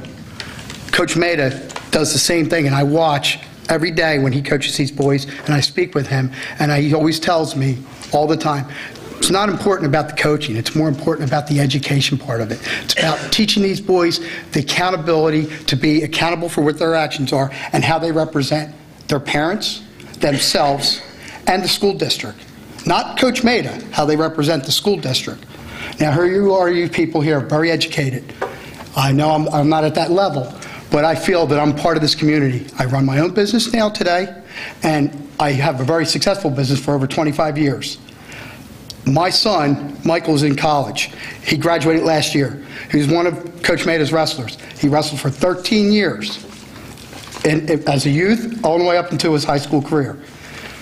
He went to college, not on a scholarship, to wrestle, because he's a worker. He was taught by Coach Maida, as well as me, that you have to work for everything you get. Our society today doesn't teach that. They say, don't worry about it, it's easy. A.J. Maida never says that. A.J. Maida says, you only get what you put out. And I'm telling you all right now, I'm standing here, every one of you's got that position because of what you put out there. I don't know who your mentor was, but these boys, A.J. Maida is their mentor. My son left that wrestling team, and his coach told him, I won't mention any names, he said, just drop a few classes, Michael. You'll be all right, do a 6 years program. My son said, no. My parents said, I go to college, I get a degree, it's a 4-year term. If I go for more than 4 years, I'm going to go for a doctorate. Okay, so I'm just telling you right now, I'm very emotional about this. And the reason why is because I know that man, he means right for everything he does and everything he stands for. It's not about himself, it's about these boys.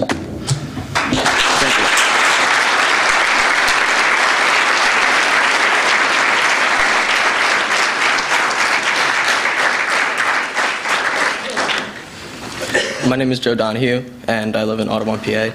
And this is my first year wrestling under Coach Maida and in general. And when I first started this school year, Coach Maida came up to me and he asked me if I do anything over the winter for sports, and I told him that I didn't. So he told me to come to the lifting program in the mornings and to give wrestling a try. And when I gave wrestling a try, Coach told me that we had 3 decisions to balance out our lives, but we could only choose 2 of them. He said we could choose schoolwork, sports, and social life. And Coach taught me that you can only put in 100% effort into 2 of those without totally ruining your life. And Coach taught me all through this wrestling season that you need to put in 100% effort into everything you do if you want to ever want to be good at it.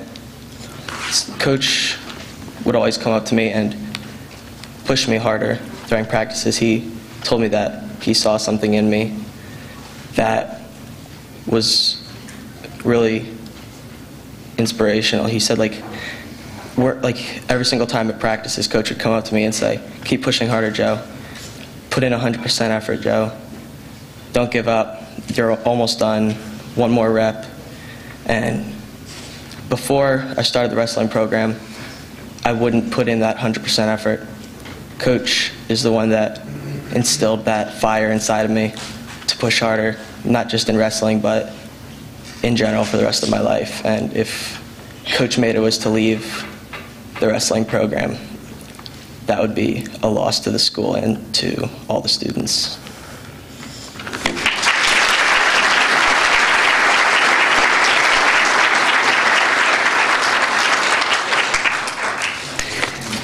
My name is Patty Campbell, and I live on Morningdove Road in Audubon. First, I would like to thank you for taking the time to listen to everyone to state their support for Coach Maida and what he means to the Methacton wrestling community.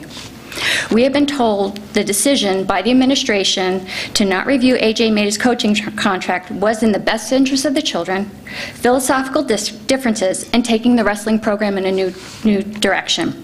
What does this mean? In the best interest of the children, Dr. Zerbe did confirm there were no issues involving any of the wrestlers, and tonight we have not heard anything but statements supporting Coach Maida from both parents and wrestlers, and we'll continue to hear that. Mind you, I find that statement very concerning. Philosophical differences. According to the district mission statement and athletic mission statement, Coach Maida has exemplified all of that and more. putting academics first, making the wrestlers responsible, accountable for their actions, and when life gets tough, you dig deeper and you work harder. Take the program in a new direction. Coach Maida has a winning record. He gives 1,000% to the team and to the program. I'm not sure what direction you want to go in now. So again, I ask, what do the statements mean, and what does the administration want in a wrestling coach? Because aside from Coach Maida, the only person who could possibly exceed the bar that Coach Maida has set would be Superman. Is Coach Maida perfect? No. Did he make mistakes? I am sure, because he is not Superman, but a human being. And we all have made mistakes, but have any of them caused harm or embarrassment to the district, the athletes, the parents, the school board? I think not, because if he did, none of us would be here right now supporting him. We, the constituents of Methacton School District, are asking you, the board, for two things. First, that a process be developed for evaluating the coaches at the end of their season and a set of guidelines so everyone, including the administration, the coaches, the school board, and the parents are well aware of the expectations and not be at the mercy of one person and prevent this issue occurring again. We need to wrap it up. Thank you. Second, seriously consider everything that was said and investigate this issue and find it in the best interest of the wrestlers to reinstate Coach Maida. Thank you.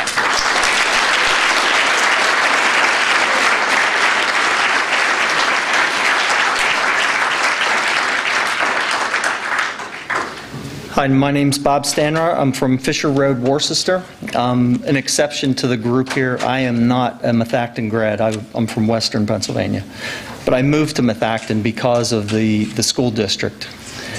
A lot of what I say tonight is going to be a repeat of the emails that I sent to all of you this week and to our high school leaders. I physically wanted to stand in front of you to show my support for Coach Maida.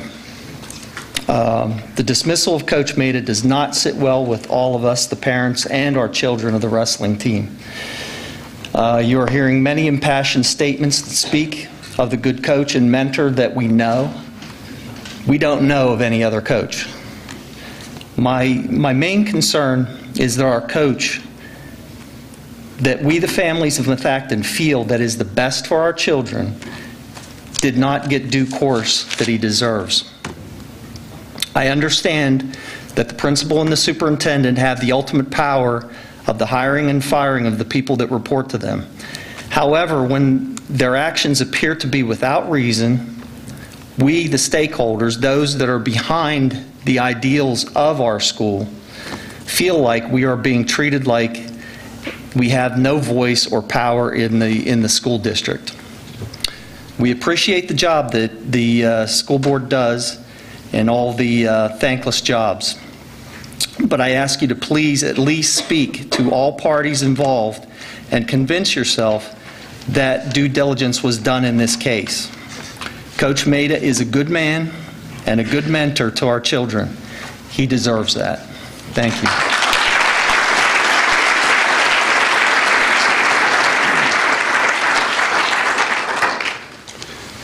Good evening. My name is Joe Donahue. I live on Pierce Road in Audubon. My son is a freshman athlete at Methacton High School. I wanted to take this opportunity to address the board as it relates to the decision made relative to Coach Maida's wrestling responsibilities.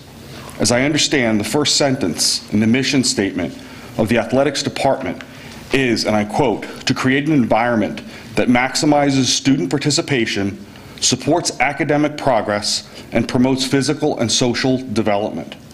The Methacton School District as well, in their mission statement, and I quote, "with its strong tradition and excellence of learners who appreciate diversity and will lead and succeed in a dynamic global society." To that end, on both mission statements, the recent decision by this administration is clearly an enormous step away from these goals. Coach Maida has consistently put these boys ahead of any personal agenda, consistently fostered a can-do attitude, and consistently inspired my son to push beyond what he thought he was capable of achieving, only to discover how much more he really had. I've not seen, nor am I aware, of a single instance where any decision that he has made was not centered around his boys, their development, and their own personal aspirations.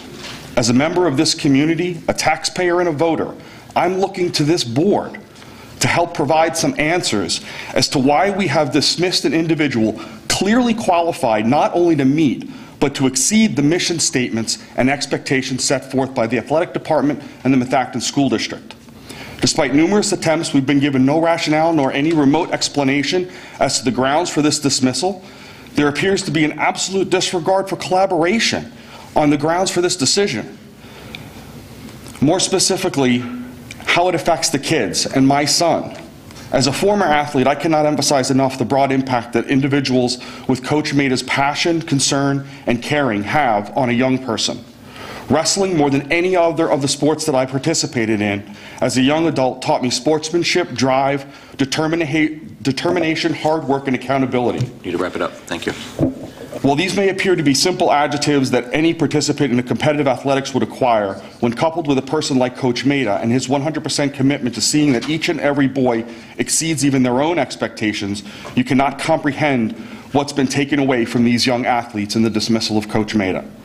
In conclusion, we are the stakeholders and we're asking for your collaboration to work towards building a consensus, yet, as stated earlier, we've not seen any. I know for me personally, your response to this matter will undoubtedly affect how I vote on future board matters and school budget items. I appreciate your time and consideration in reevaluating and reinstating Coach Maeda as the wrestling coach for Methacton High School.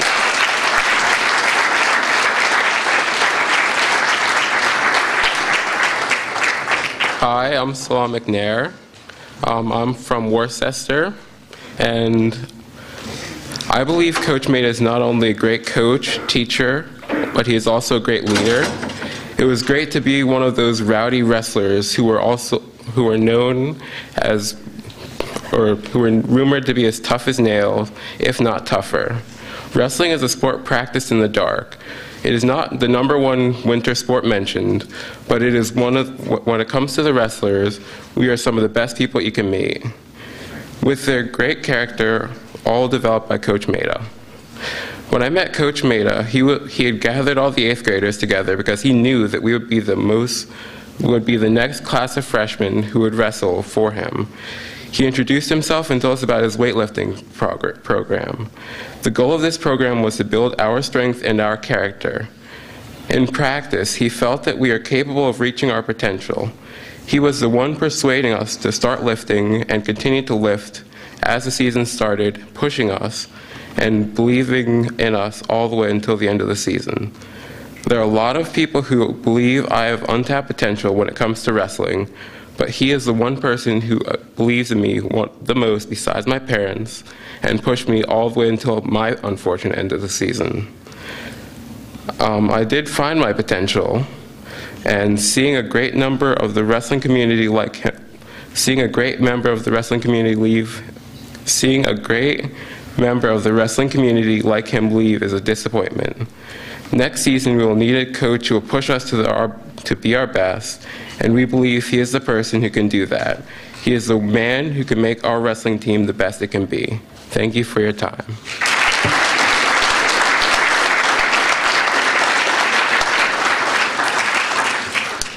My name is Kiba McNair, and I'm from Lansdale. I believe that when I got to high school, I was going to have Coach Maeda. But now that he's been taken down from head coach, I don't think that's possible. I believe that Coach Maeda was an awesome coach. I'm in 6th grade, and Coach Maeda has still been a big part of my wrestling career. Coach Maeda has taken me to camps, dual meets, and other practices. If Coach Maeda is not brought back as head coach, I don't believe that me and the rest of the wrestling team will be able to receive the same wrestling experience.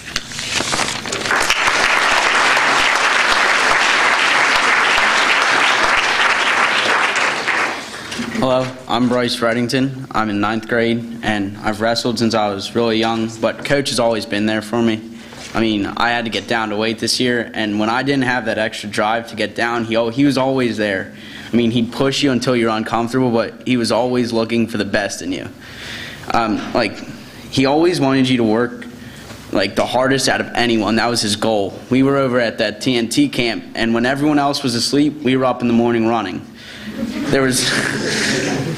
He even would make sure kids were at lifting. He'd drive to their house and pick them up to bring them to lifting, like before even like the break of dawn. He was up so early.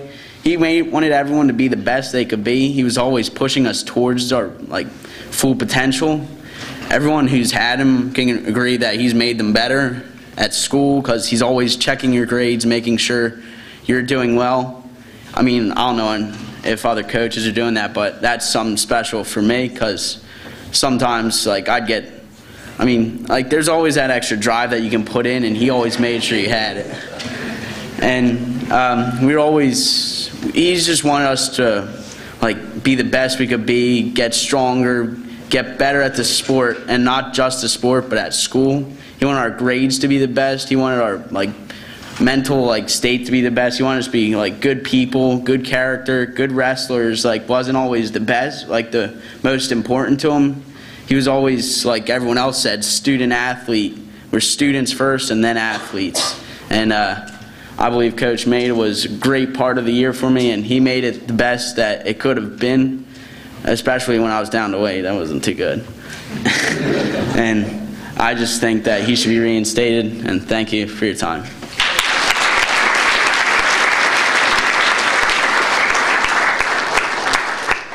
How you doing? My name's Kevin Riebert. I am from Audubon, and I am the president of the Outlaws Youth Wrestling Program on here on behalf of AJ as well. AJ's really reached out to a lot of our kids. You just can't teach passion like AJ has for wrestling. He's always engaged in it, and I think it's really a shame for what we've done to AJ. I mean, we've taken his passion and his love. You can see when you talk to the guy that he really genuinely loves wrestling. He loves the kids. He loves working with them. I don't think you can buy passion like that, and I think that's really important to consider in bringing AJ back. It's rare that you find that in the coach, and I find as a former wrestler and someone that's been around sports in youth programs throughout that it's rare to find coaches that have that type of passion and that type of drive and can really work with kids and connect with kids and give that kind of dedication, 5:30 in the morning. Honestly, always talking about it, always impassioned, and always really just trying to make the best for the kids, not only within the sporting program, but within their personal lives. So it's something to look for in all your coaches, and I hope that you reconsider AJ Maida as the head wrestling coach.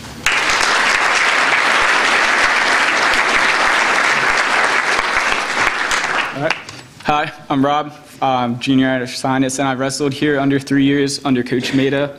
And his big thing was, if you're not 15 minutes early, you're late. So by virtue, you guys were like 25 minutes late for your meeting. But anyway, all right. I've had a lot of coaches. I've had many coaches in my time, and Coach Maida was the only one I ever came in contact with who didn't just care if I won or lost at the sport, but whether I won or lost at life. He cared who I would, the man I would be when I walked through your guys' door when I graduated. And that really resonated through him, through the whole team. There's coaches who want to win, and there's coaches who want the team to win.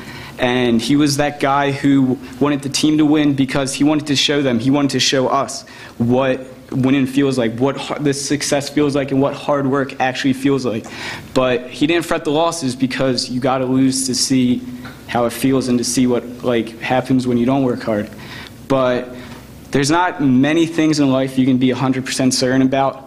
But I'm telling you, you can be 100% certain that if you don't reinstate Coach Maida, you're doing an incredible disservice to the Methacton community and the Methacton wrestling community. And you guys presented Coach Maida with a group of kids, but you're taking away a team.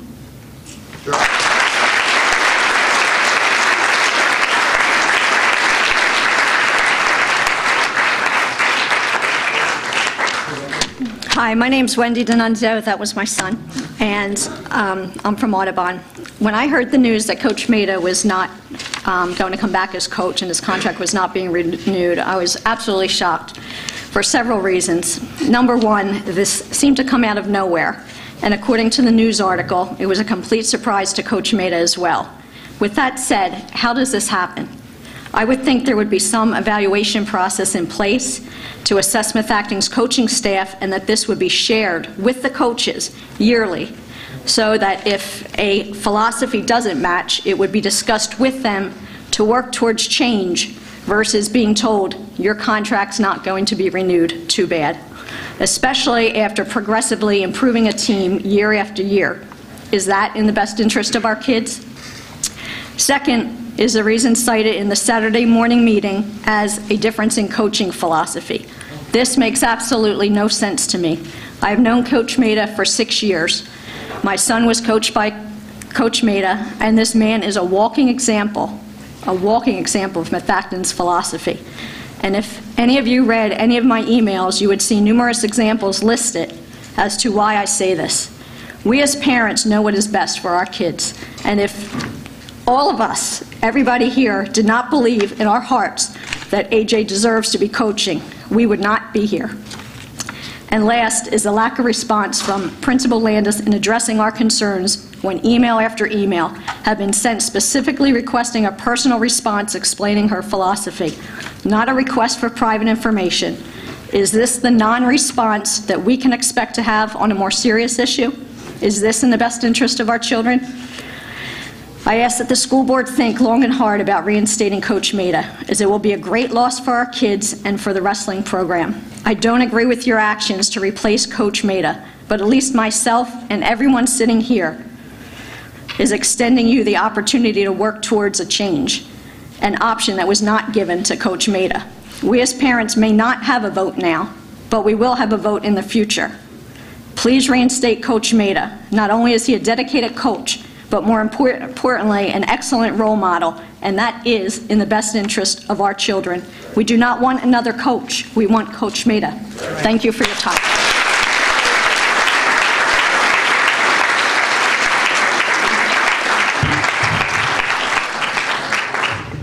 My name is Michael D'Annunzio, Audubon.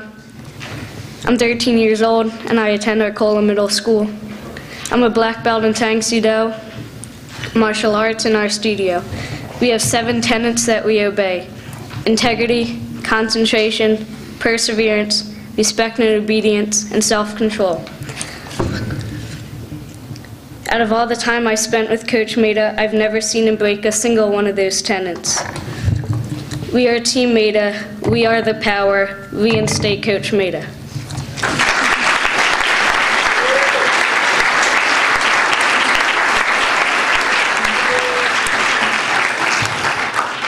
Hello, I'm Cameron George, 9th grade. I haven't wrestled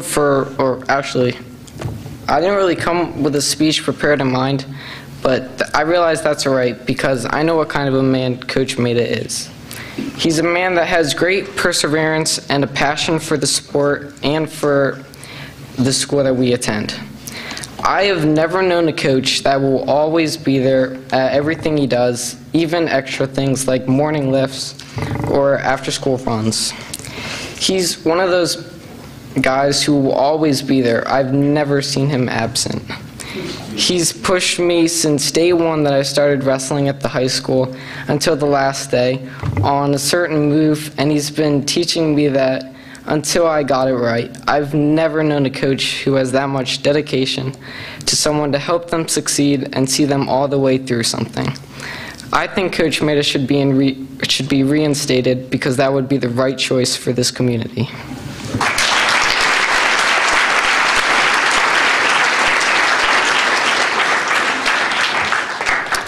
Hi, my name is Jeff Campbell, Morning Dove Road in Audubon, and I had written a statement for this evening, and I think, frankly, it would echo all the sentiments you've already heard, so I'm going to speak a little bit off the cuff and hopefully not mess it up. One of the greatest life lessons that I believe Coach Maida has instilled in our kids is courage. The courage to stand out on your own and do the right thing. The courage to stand out without any support and fight your own battles. I'm hoping that courage can be displayed by both the school administration and the school board. One, courage to recognize that perhaps a mistake was made. Perhaps you can reconsider and admit that the outpouring of support outweighs any minor discrepancies that may have happened in policies or expectations. Courage that the board can stand back and look at, again, this outpouring of support, the personal testimonies that have been given that reflect the character of the man that is in question here tonight. The courage to stand up and do the right thing for the right person for the right job. Thank you.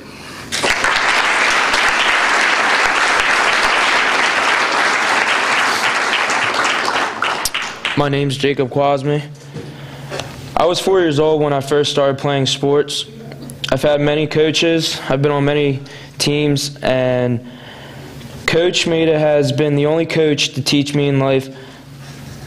Coach Maida has been the only coach to teach me life lessons and to make me a better man. He has taught me that if I want to be successful, I have to work hard and to keep thriving through the ups and the downs. That nothing in life comes easy, and to reach your goals, you have to do the things that nobody else would want to do. No other coach that I've had puts the amount of time and effort that Coach Maida does into this program. Tonight shows you how much people from the wrestling organization appreciates Coach's hard work, his dedication, and the things that he's put in through the years. There's not enough time in the world to say how much his team and community wants Coach Maida to stay a part of the program and to be the head coach. He has made us one big family, and taking him away is like taking away the father of a family. Do the right thing and keep him as the head coach. Thank you.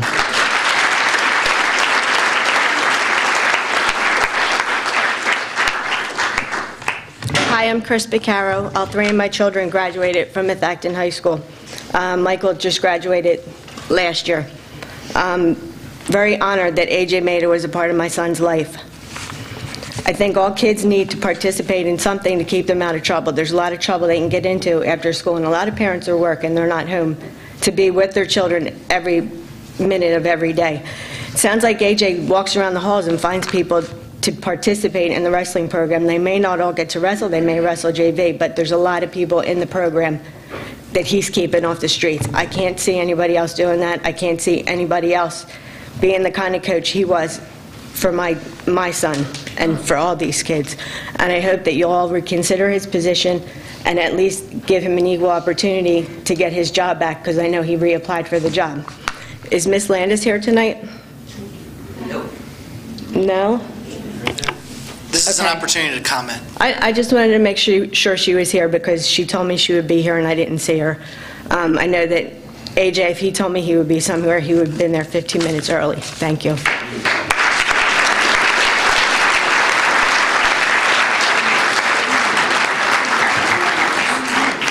Good evening, thank you. My name is Donna Colavecchi. I live in Eagleville. My son James Jones spoke earlier.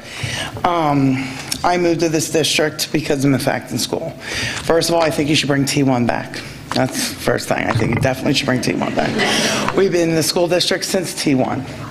I'm also here to speak about Coach Maida, and I think it's a big mistake to relieve him of coach.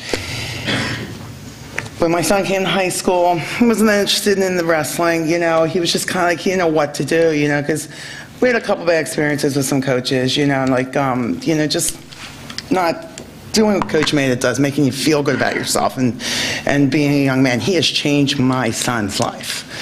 I didn't at the time have wrestling money for wrestling shoes. There wasn't any question. He didn't even ask me. He just bought them for him. I didn't have the money. He couldn't wrestle. I told him, I said, I'm sorry, I can't spare it, honey. Coach Maida, make sure you get wrestling shoes. And you know what? From that day forward, my son's been dedicated. He wakes up in the morning. He's a senior, so this is our last year. He gets up in the morning, he's excited when he comes to school. He's never late for school, he never takes off. You know, his studies are up. Coach Maida stays on top of these kids. I've known 4 years of kids have gone through his program, and he has changed their lives. They would have been in jail, juvenile hall, dropped out of high school. Coach Maida has dedicated himself. He gets up early in the morning, picks them up. Some of them don't have father figures in their life. He's done that. He's made a difference here. And I really seriously think you should reconsider. I don't know what happened. I really don't. No, none of us do. But we love him. We're not here because he's popular. I'm not here for that reason. I'm here because there's integrity. He has a lot of integrity, he has a lot of compassion. And I really do think you should reconsider his position, because as you can see, people respect him, and that's important. And I love the Methacton School District, and I really love to see this school stay as good as it is when we first came here at T1. And keep T1.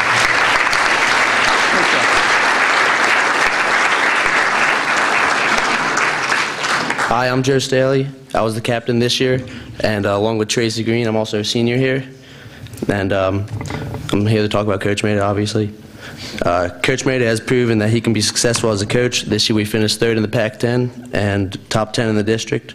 But coaching us to win matches was just a small part of what Coach Maida has done for us. He instilled values that we will take with us for the rest of our lives. I want future wrestlers to be given the opportunity to be impacted by Coach Maida the same way we were, and I hope you don't deny, and I hope you make the right decision to not deny them their best chance to be successful. I care a lot about the sport, and I care a lot about the team, and I want them to have the same experience that I did with Coach Maida. Thank you.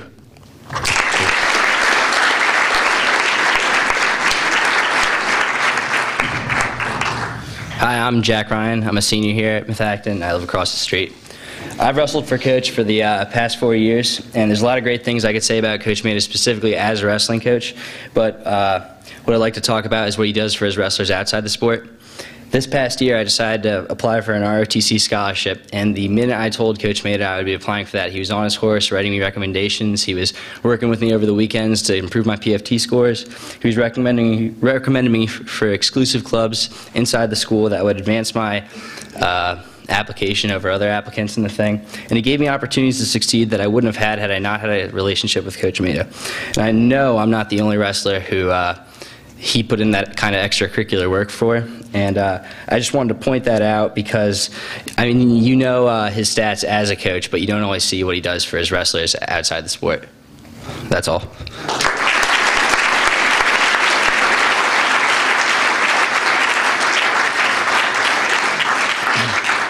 I'm Colin Peters. I'm a senior here at Methacton, and I would like to talk about this full-day kindergarten thing. No, I'm just kidding. In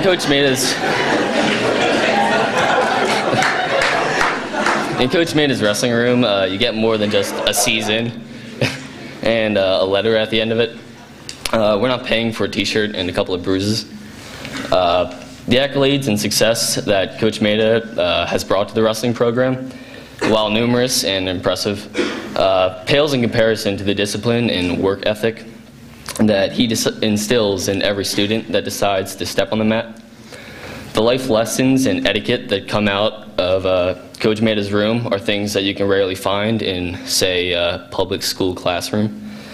Methacton's shared values, which you can find on the website and on a poster when you walk into school, states that the Methacton School District believes that community and family are the foundation for a child's growth and development.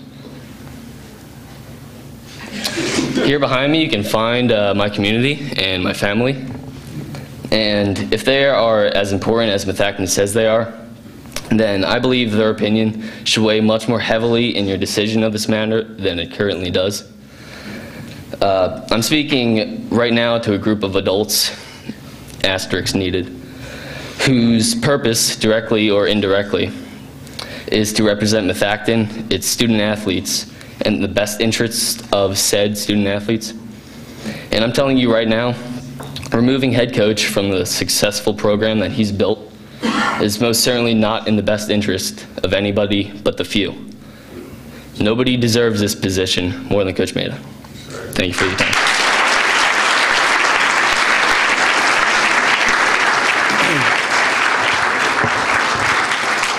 How you guys doing? My name's Dave Quasme. I'm a former graduate of Methacton High School in 2012. I was also a former wrestler of Coach Maida's for 4 years. And entering the doors of Methacton High School might not have been the easiest thing. Might have been a slight challenge, but Coach Maida made that a lot easier for myself and a lot of other people as well. I just want to talk on the topic that Coach Maida achieves a lot of traits as a good head coach. He achieves the characteristics of hardworking. He's determined. He's humble, open, and he also is he's also grateful to this community. Coach Maida sees coaching as a two ways, and sorry.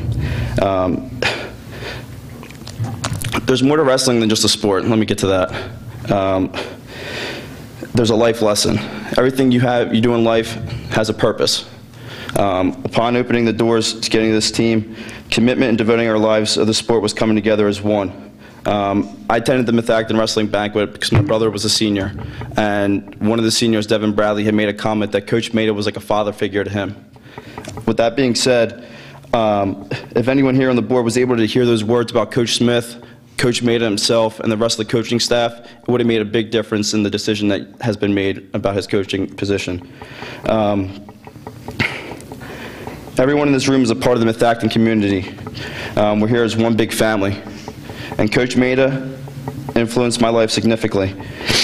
Outside of the wonderful parenting that I've had, I was blessed with Coach Maida, who wanted to see me succeed. He wanted me to work hard off the mat. He wanted me to work extremely hard in the classroom. And not also did he want me to do that, but he wanted me to be even more successful as an individual. I look back on my years here at Methacton High School, and I made plenty of mistakes. But Coach Maida is one of the only men that I know that gave me another chance. Do myself a favor, do everybody in this room a favor, and please do yourselves a favor, and just bring back this family together as one, and give us back our coach. Thank you.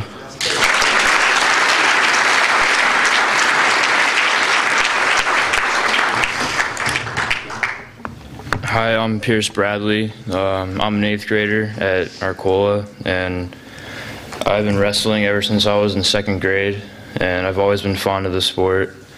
And I was really hoping that next year I would go into the wrestling program with Coach Maida as the head coach.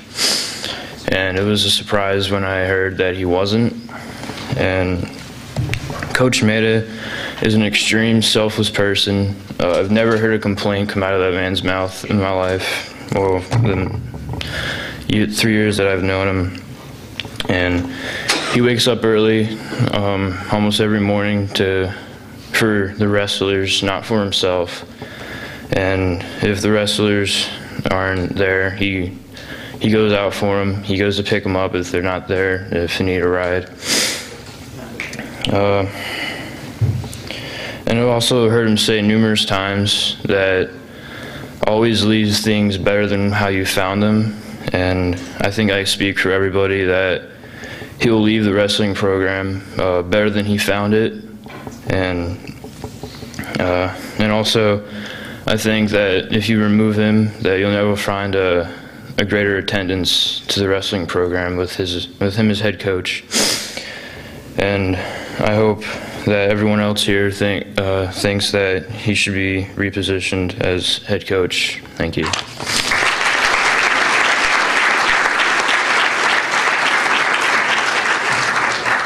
Hi, I'm Sarah Campbell. I'm a sophomore at Methacton, and I know you're all tired and you want to go home, so I'll just say that, like, as a wrestler, I feel like our opinion should matter the most in this decision.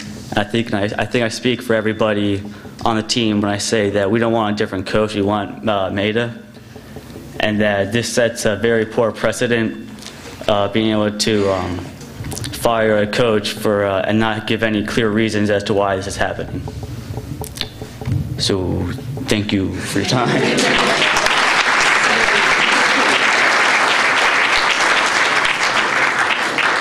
Hi, my name's Sandra Burns. I'm from Eagleville. I have 4 sons that have come through the district. 2 graduated, one's a senior, and one's in Arcola becoming a freshman. 3 of them have spent all these years wrestling, and they've been with Coach Maida for a long, long time. Obviously, as you know, how many people love his dedication, his commitment. He's more than just a man, just a coach. He is a mentor to all these boys, and he has changed all their lives. One of the biggest things that us as parents go to bed every day and we pray that our kids make the right decisions for what they do in their life. And our biggest fear is that there's a tragic accident that we can't control. drugs, alcohol, stupid things that kids can do as teenagers. Well, unfortunately, we put our kids in your hands every day because we trust you. We've brought you here, we've put you here, and we give them to you every day, and we trust for all the decisions that you make with them. They're ours, we're giving them to you. And I feel as though the other day we woke up and we found ourselves in the middle of a tragic accident that we have no control of. And we're begging you to reconsider what you're doing, because you guys are the only ones who can control the outcome of the situation. Absolutely. So please reconsider and bring back Coach Maida.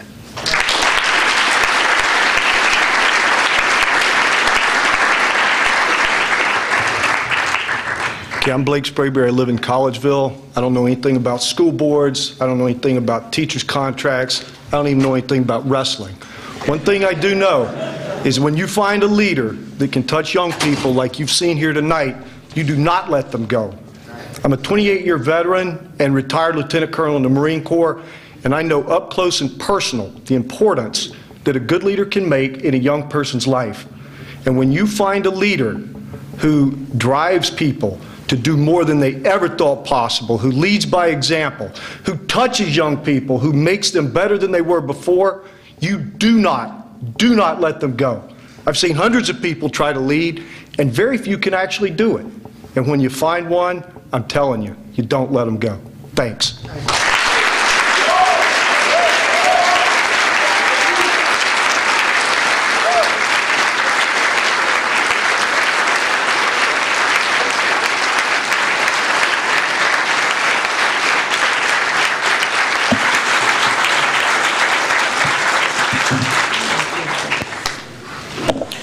All right, everyone, thank you very much. Mr. Andrews, I should have remembered. Saving the best for last, huh? Just a citizen, sir. John Andrews, Lower Providence. I come across quite a few proverbs or statements or whatever over the years, and I've never wrestled. I do remember in high school, in track, and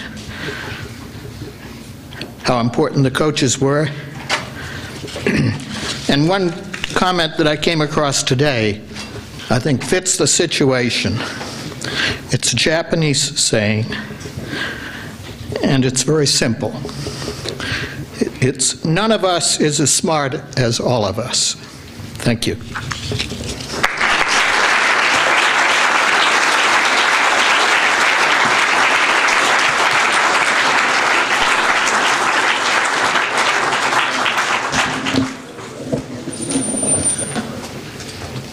Candy Alaba, Eagleville. I had no children. I had 2 children go through Methacton School District. I came from the Norristown School District. Right now they have a very good wrestling program with Mark and Steve and Ralph Harner, who I went to school with. I've been very impressed with the Methacton wrestling program over the years. They've had their peaks and valleys. The last couple of years, they have been excelling, and I've heard good things from the community about them. The last time I saw parents turn out for a coach that got fired was when the football coach was fired years ago. These people stand behind this coach. We don't know I don't know the reason. I don't know what happened in the paper. It's a privacy issue. That's something everybody hides behind when they don't want to give the truth. But clearly, these kids, or these young men, love their coach. And I haven't seen that in a long time. We've had officials come out and speak about this gentleman. We've had parents, and we've had students. Clearly, the board needs to do the right thing. This is a guy who's improved it. This is not this is affecting a reputation. I've heard comments from people outside the school district that were stunned that this happened. We've had taken a lot of hits in this school district the last couple years. We can't afford to take any more. We need to get back to the reputation that we had. My children right now, my son was upset that this gentleman lost. He explained to me who he was. He said he was very good. He's earned the respect and the admiration from the students and the parents. And I don't, if it's a personality issue, it doesn't seem like he has a bad personality. So if it's someone else, they need to get over it. This is a guy that clearly does the job that he's being paid to do. These parents have paid their activity fees for their kids to participate. They're paying their taxes, and they're voters. They need, for once, the board needs to listen to the public.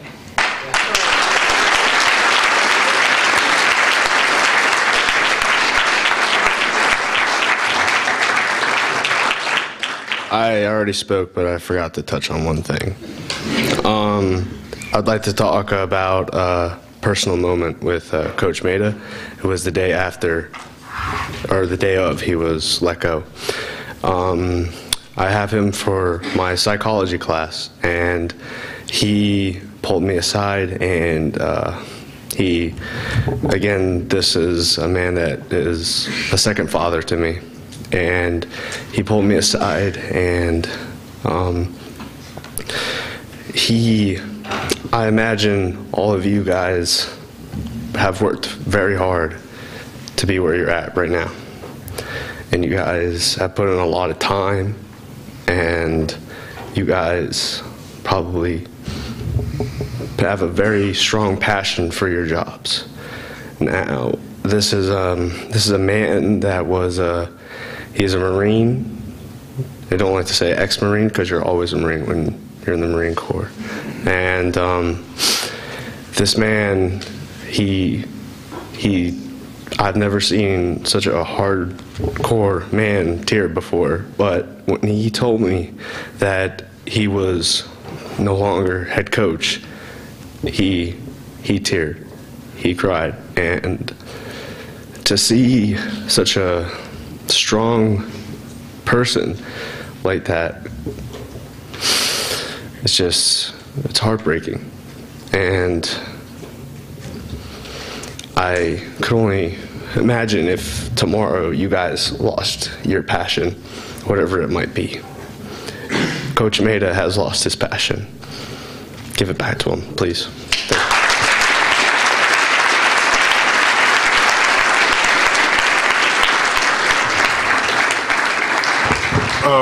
My name is Raymond Green, and again, I'm from Collegeville, and I know everybody wants to go home and eat because I'm hungry too. But my son is Tracy Green. He doesn't want to speak because he's angry. He's extremely angry, and I can understand that, so I'm going to speak for him. When Tracy came into Methacton, he knew nothing about wrestling, nothing whatsoever. Right now, he's 4th in the state of Pennsylvania in 4 years. 4 years. All right. He is the only Methacton wrestler to win the Nelson Stratton Award. That's right. The only one. And the most important thing of that, Maida taught him, he went to see a college on Saturday and was accepted. Accepted. So, like I said, I hope you juniors, you sophomores, and you freshmen get an opportunity to work with one of the greatest men you'll ever work with in your life. Absolutely. And that's for real.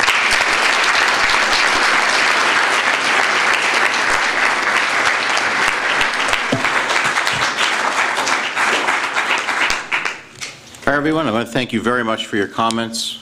I'm sure every board member here is as grateful as I am that you took the time to come out here tonight to the meeting and express your thoughts and concerns and opinions as well. It's very important that the community come out to these meetings and show their support for something that they believe in wholeheartedly. I only wish more community members would come out to these meetings. I mean, the issues that are going on tonight are just the tip of the iceberg of what we do here. And each and every one of you has to understand of all the things that the board has to go through. Going through a budget, which without that budget, we don't have any programs. Okay? So come out to the other meetings as well. Listen to what your school district is doing. Give us input. I mean, we are all elected here, as you all said. We are all put here by you. But we also relied on you to give us input as to what we were to do here, okay? We all have our directors, we all have our committee assignments and things like that, but we rely on you to come out and give us opinions as well. With that, and I will do one last call. Any more courtesy of the floors? I would like to say just one more thing, please. Please come up to the mic. Sorry, once again, I'm Sandra Burns, and I just want you guys, just remember there's no I in team. So you guys are a team, and I hope you make the right decision and you don't go by one I out of the team.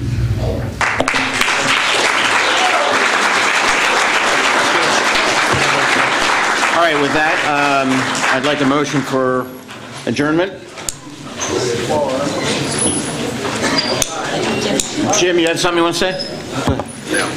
I have to really appreciate that you came out. 5 years ago, before I was on the school board, I sat where you guys are sitting now, felt the board was arrogant, didn't hear.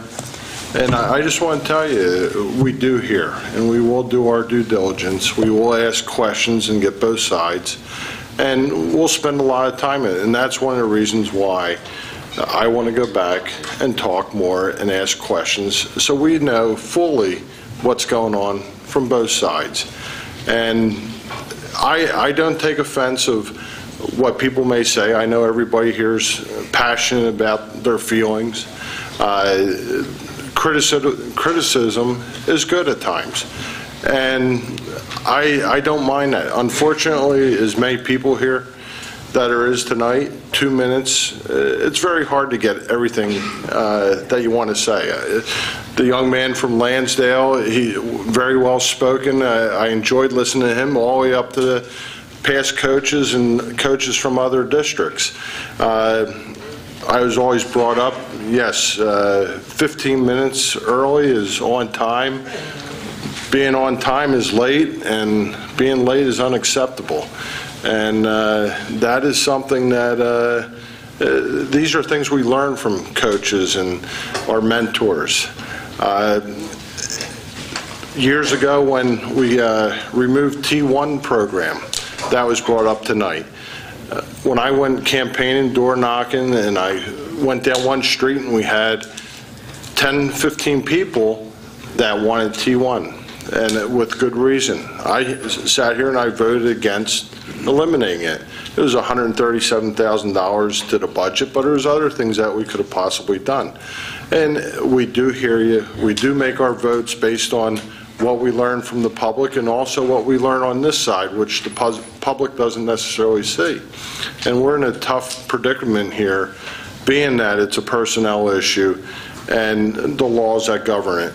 So please bear with us, and we'll do the best we can with the decision. And have a great night. Thank you.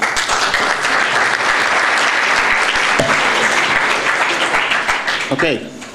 Joyce?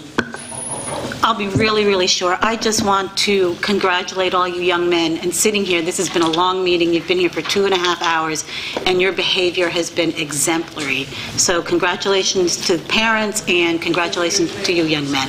Thank you.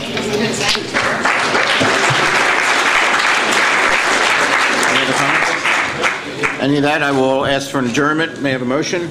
Kim, second. Jim? All in favor? So moved. We are adjourned.